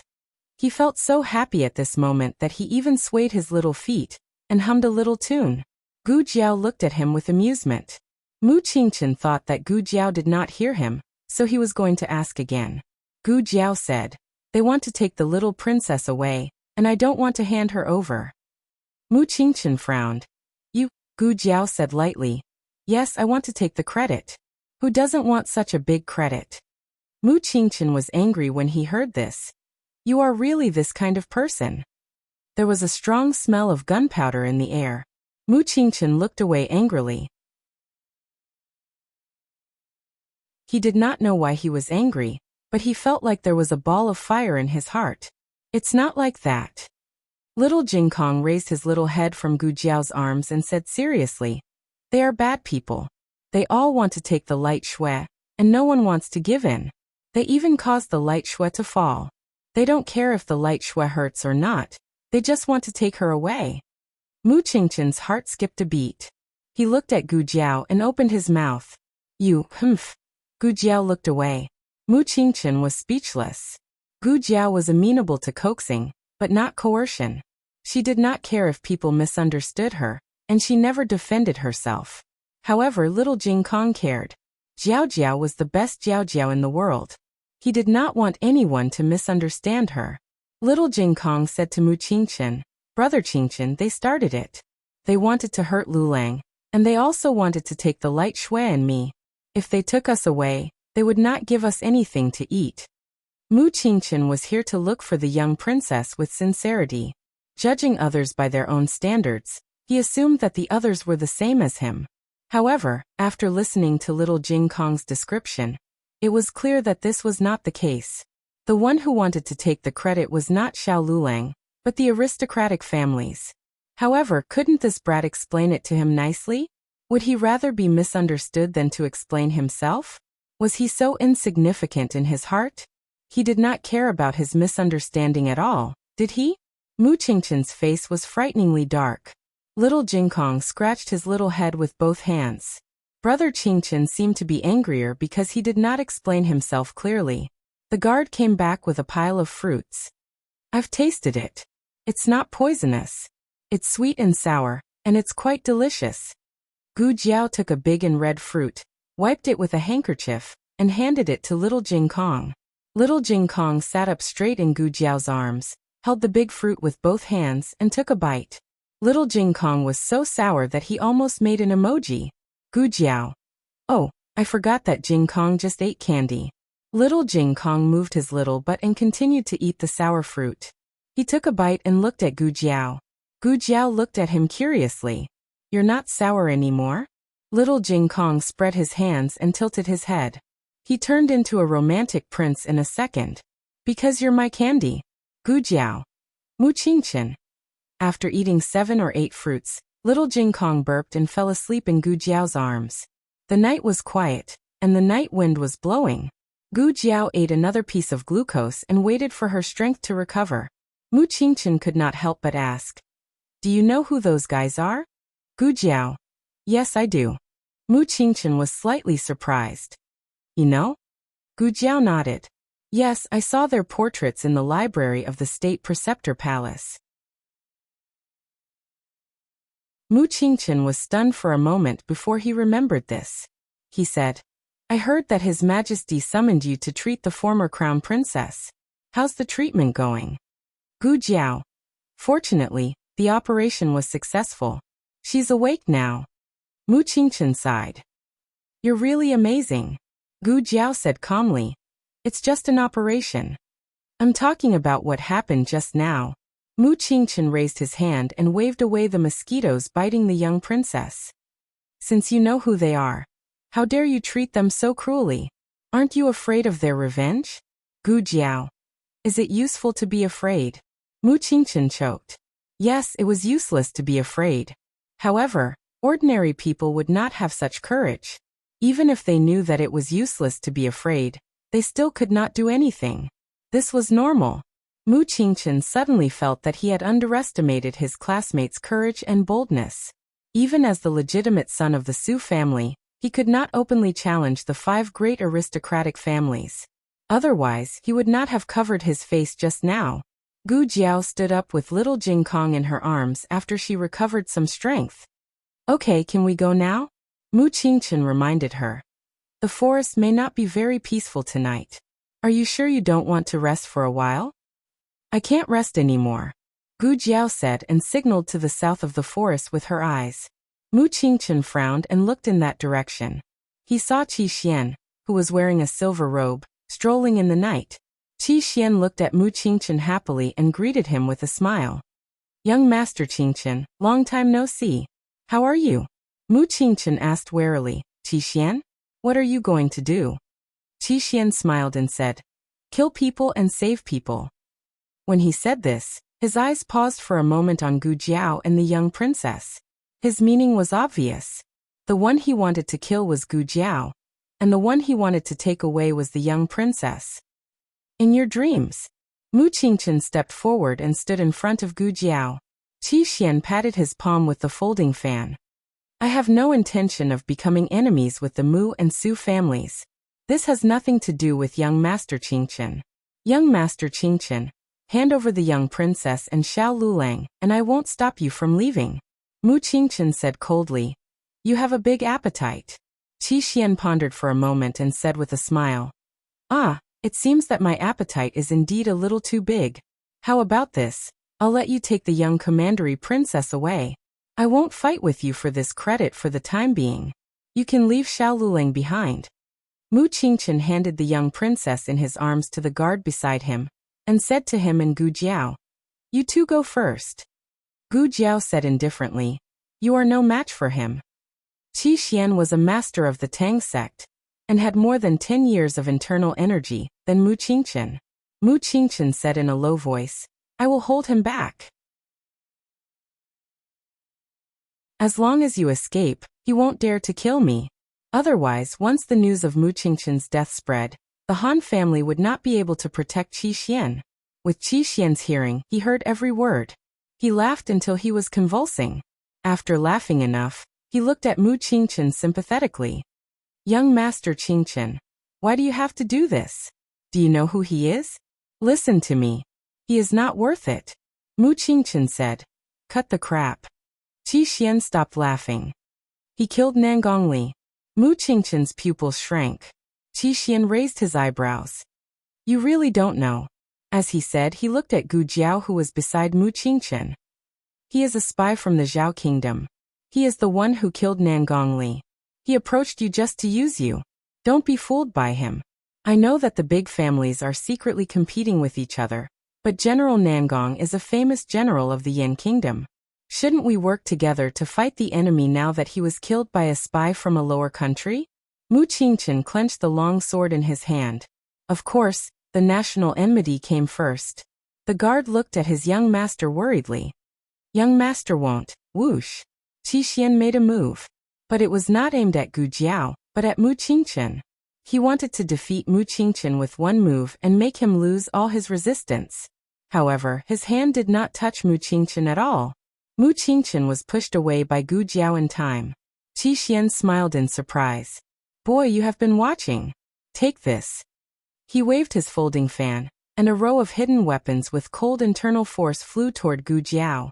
Gu Jiao held little Jing Kong and stepped on a big tree. She somersaulted to avoid the attack, and the hidden weapons were nailed into the tree. The tree withered rapidly. The hidden weapons were poisonous. Mu Qingchen pulled out his sword and stabbed at Qi Xian. Qi Xian waved his fan to block it, and a hidden weapon shot out from his fingertip. Mu Qingchen blocked it with his sword. The force was so great that the hidden weapon and the sword actually made sparks in the night. Mu Qingchen's eyes darkened. Qi Xian was too powerful. They were no match for him. Mu Qingchen gritted his teeth. When he raised his long sword again, a white hand reached out and grabbed his wrist. Let me, Gu Jiao said. Mu Qingchen frowned slightly. I know you are powerful, but you are no match for him. He has some scruples when fighting with me, but he won't be polite to you. It's not certain who will be rude. Gu Jiao handed little Jing Kong to Mu Qingchen, grabbed the red-tasseled spear, and walked forward calmly. I'll fight with you. Qi Xian smiled. Oh, Gu Jiao said, but I have a condition. Qi Xian said, go ahead. Gu Jiao said, you have to give me 3 moves. Qi Xian said with amusement, no problem.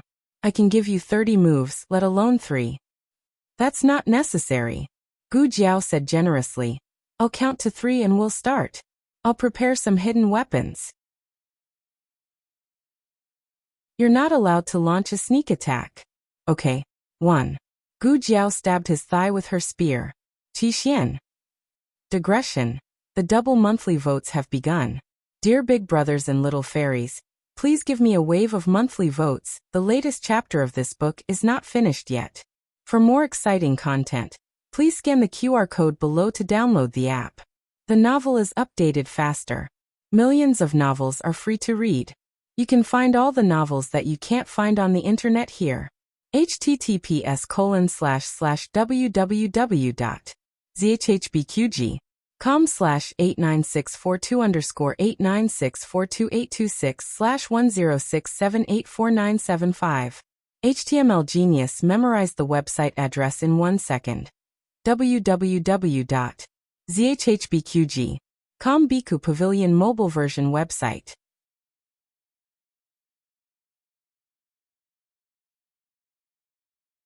Chapter 742. The latest chapter of this book is not finished yet.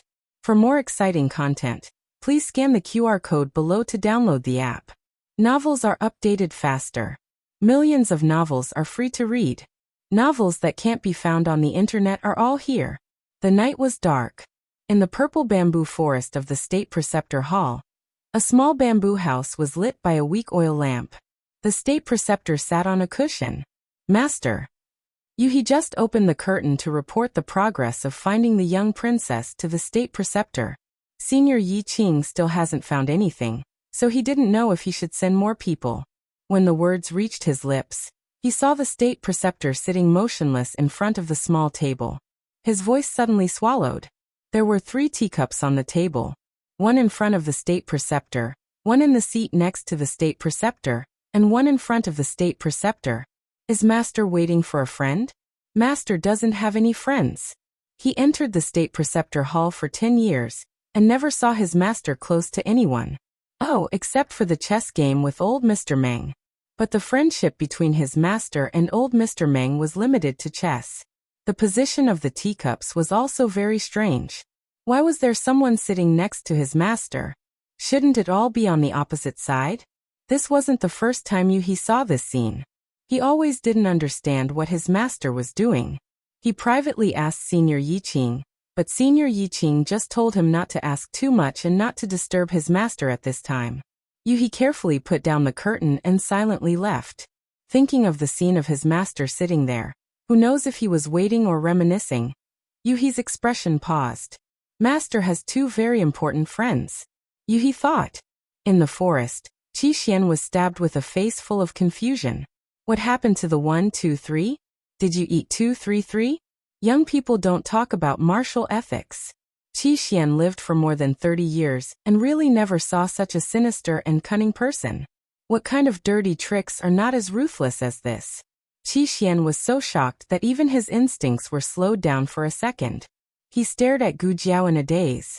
Gu Jiao looked at him innocently and turned the red tasseled spear in his thigh. Fuck. Qi Xian was in so much pain that all the hair on his body stood up, and his facial features almost escaped from his face. You stab is enough, you still turn. You think you're stirring meat. Qi Xian finally regained his senses. He sent a palm strike towards Gu Jiao. Gu Jiao had already predicted this move of his. She kicked his palm and borrowed the force of his attack to send herself flying. The red tasseled spear was also pulled out. Blood spurted out from Qi Xian's thigh. He had never seen such an infuriating person. Qi Xian gritted his teeth and sealed the major acupoint on his leg, sealing the spurting blood. He quickly tore off a piece of his clothes and wrapped it around his wound. His series of movements were as smooth as flowing water. It was obvious that he had suffered many injuries when he practiced martial arts in the past. No one was born an expert. Although talent was important, if one didn't train hard, it would be impossible to reach a realm that ordinary people couldn't touch. Gu Jiao steadied herself 10 steps away from Qi Xian. The red tasseled spear was truly a good item. It could be used for both offense and defense. It could be used to fight openly and covertly. If necessary, it could be used for a sneak attack. Gu Jiao looked at Qi Xian provocatively. Didn't you say you'd let me have 3 moves? Why did you go back on your words? Qi Xian angrily said. You said you'd only start when you counted to 3. Gu Jiao said. I didn't say I'd count with my mouth. I counted to 3 in my heart. Qi Xian's mouth twitched. Qi Xian decided not to waste any more words with Gu Jiao. Otherwise, he would die from anger before the fight even started. Qi Xian directly attacked. However, as soon as Qi Xian raised his hand, he sensed that something was wrong. What was going on? Why couldn't his arm exert any strength? Qi Xian glared at Gu Jiao fiercely. Brat! What did you do to me? Nothing, I just smeared something on the tip of the spear. Gu Jiao had already noticed that there was someone in the forest. Her intuition told her that it was a very powerful expert, so she did something to the tip of the spear. She did it very secretly. Even Mu Qingchen and the guards beside her thought that she was just cleaning the spear. Qi Xian felt the internal force in his body. It was terrible. He could barely feel it. What is it? Gu Jiao said, neurotoxin. Qi Xian was puzzled. What kind of toxin? Gu Jiao shrugged. Forget it if you don't understand. Damn it. He was a member of the Tang sect. There was actually a poison in the world that he had never heard of. Gu Jiao did not give Qi Xian a chance to breathe. She held the red tasseled spear and rushed toward Qi Xian. I'll take your life when you're sick. There was not much neurotoxin. She had to seize the opportunity. However, just as Gu Jiao approached Qi Xian, a man of sacrifice from the Han family rushed out from the forest. The man of sacrifice blocked the spear for Qi Xian. Mu Qingchen handed little Jing Kong to the guard beside him. The guard held one in each hand and looked at his master in confusion. Leave him to me. Mu Qingchen forced the man of sacrifice to take a few steps back. Gu Jiao attacked Qi Xian again. Qi Xian grabbed Gu Jiao's red tasseled spear. He used all his internal force to snatch the spear and threw it into the depths of the forest. The red tasseled spear was not heavy, so he could still throw it. If it was Xian Yuan Li's magical weapon, he would not be able to pick it up. As expected of Qi Xian from the Tang sect, he could still fight in this state. Gu Jiao clenched her fist and punched Qi Xian's face. Qi Xian's head was tilted and a tooth flew out. Gu Jiao raised her leg and kicked him into the sky. She leaped onto a tree branch. And when Qi Xian fell from the sky, she flew up and stomped down on Qi Xian's dantian. Qi Xian accelerated and fell to the ground, creating a large crater on the spot. Gu Jiao grabbed the tree branch with one hand and landed beside the hole. Gu Jiao raised her leg again and mercilessly stomped on Qi Xian's head.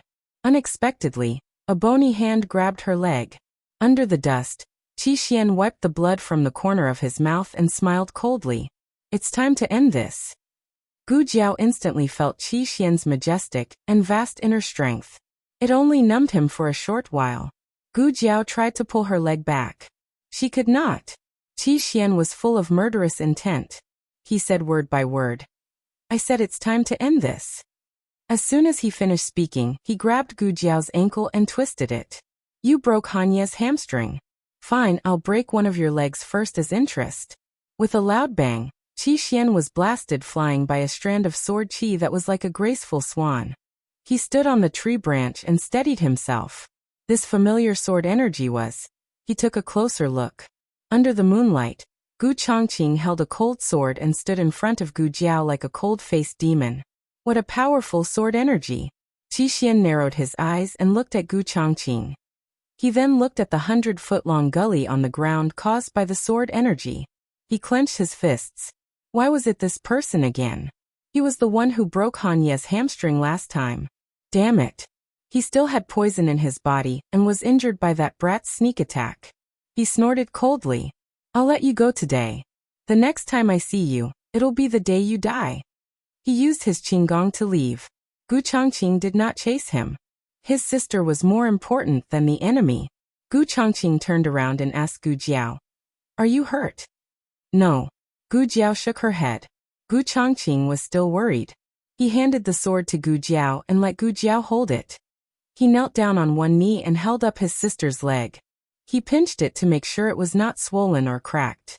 Only then did he feel relieved. On the other side, Mu Qingchen also finished his battle. He was not used to killing people, so he knocked the men of sacrifice out. He walked over. Gu Jiao raised her dirty hand and wiped Gu Changqing's face. His sister's face was covered in dirt. Well, he would not wash his face today. Mu Qingchen looked at the two of them and asked about Gu Jiao's condition. Are you okay? I'm fine, Gu Jiao said. Mu Qingchen looked at Gu Changqing. I don't know him. He's from the same hometown. Gu Jiao and Gu Changqing said in unison. He's from the same hometown. I don't know him. Gu Jiao and Gu Changqing said in unison again. Mu Qingchen was speechless. Do I look gullible? Mu Qingchen snorted.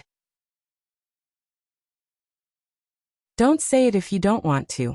I don't have to know. Oh. Gu Jiao did not say anything. Mu Qingchen was speechless. Gu Changqing's arrival made Gu Jiao feel much more relaxed. They encountered several groups of men of sacrifice and guards, but they were all taken care of by Gu Changqing alone. Gu Changqing fed his sister, and hugged little Jing Kong. Throughout the whole process, Gu Jiao ate, and ate. Gu Jiao finished the last piece of dried meat and burped. We are almost out of the forest. There shouldn't be any masters who can fight, right? Mu Qingchen pondered for a moment. There is one who may be more troublesome than Qi Xian. Gu Jiao asked, who is it? Mu Qingchen said solemnly. Taoist Qingfeng from the Feng family. He is a real martial arts genius. He is only 26 years old, but his inner strength is much stronger than Qi Xian's. If we encounter him, we can only wait to be beaten up. Somewhere in the forest, Feng Wuxiu squatted on the ground and drew circles. He looked hopeless. Brother, are you sure you are in the right place? Taoist Qingfeng nodded. Yes. But we have already walked around 7 times. Feng Wuxiu looked up and pointed at an old locust tree. I will leave a mark here every time I come here. There are already 7 marks now. Taoist Qingfeng stood in the air under the moonlight. He looked like a celestial being. His slender fingers pinched a hand-drawn sheepskin map. He studied the map carefully and said confidently, This is how I walked. I've been to this forest before, and even walked out. Feng Wuxiu asked, How long did it take you to walk out last time? Not long, Taoist Qingfeng said. A month. Feng Wuxiu was speechless. Feng Wuxiu clenched his fists. He was so angry that his teeth almost broke. He stood up and roared like a lion. That's the reason why you only came home after 3 years. Digression. It is the end of the month. Don't waste the monthly votes. The latest chapter of this book is not finished yet. Please scan the QR code below to download the app. Novels are updated faster. Millions of novels are free to read. Novels with content that can't be found online are available here. https://www.zhbqg.com/89642_896/1067805549. HTML Genius memorized the website address in 1 second. www.zhbqg.com Biku Pavilion mobile reading website. That you're tuning in to the Earbook Haven YouTube channel. Don't forget to subscribe and join us on this journey to catch the most captivating stories.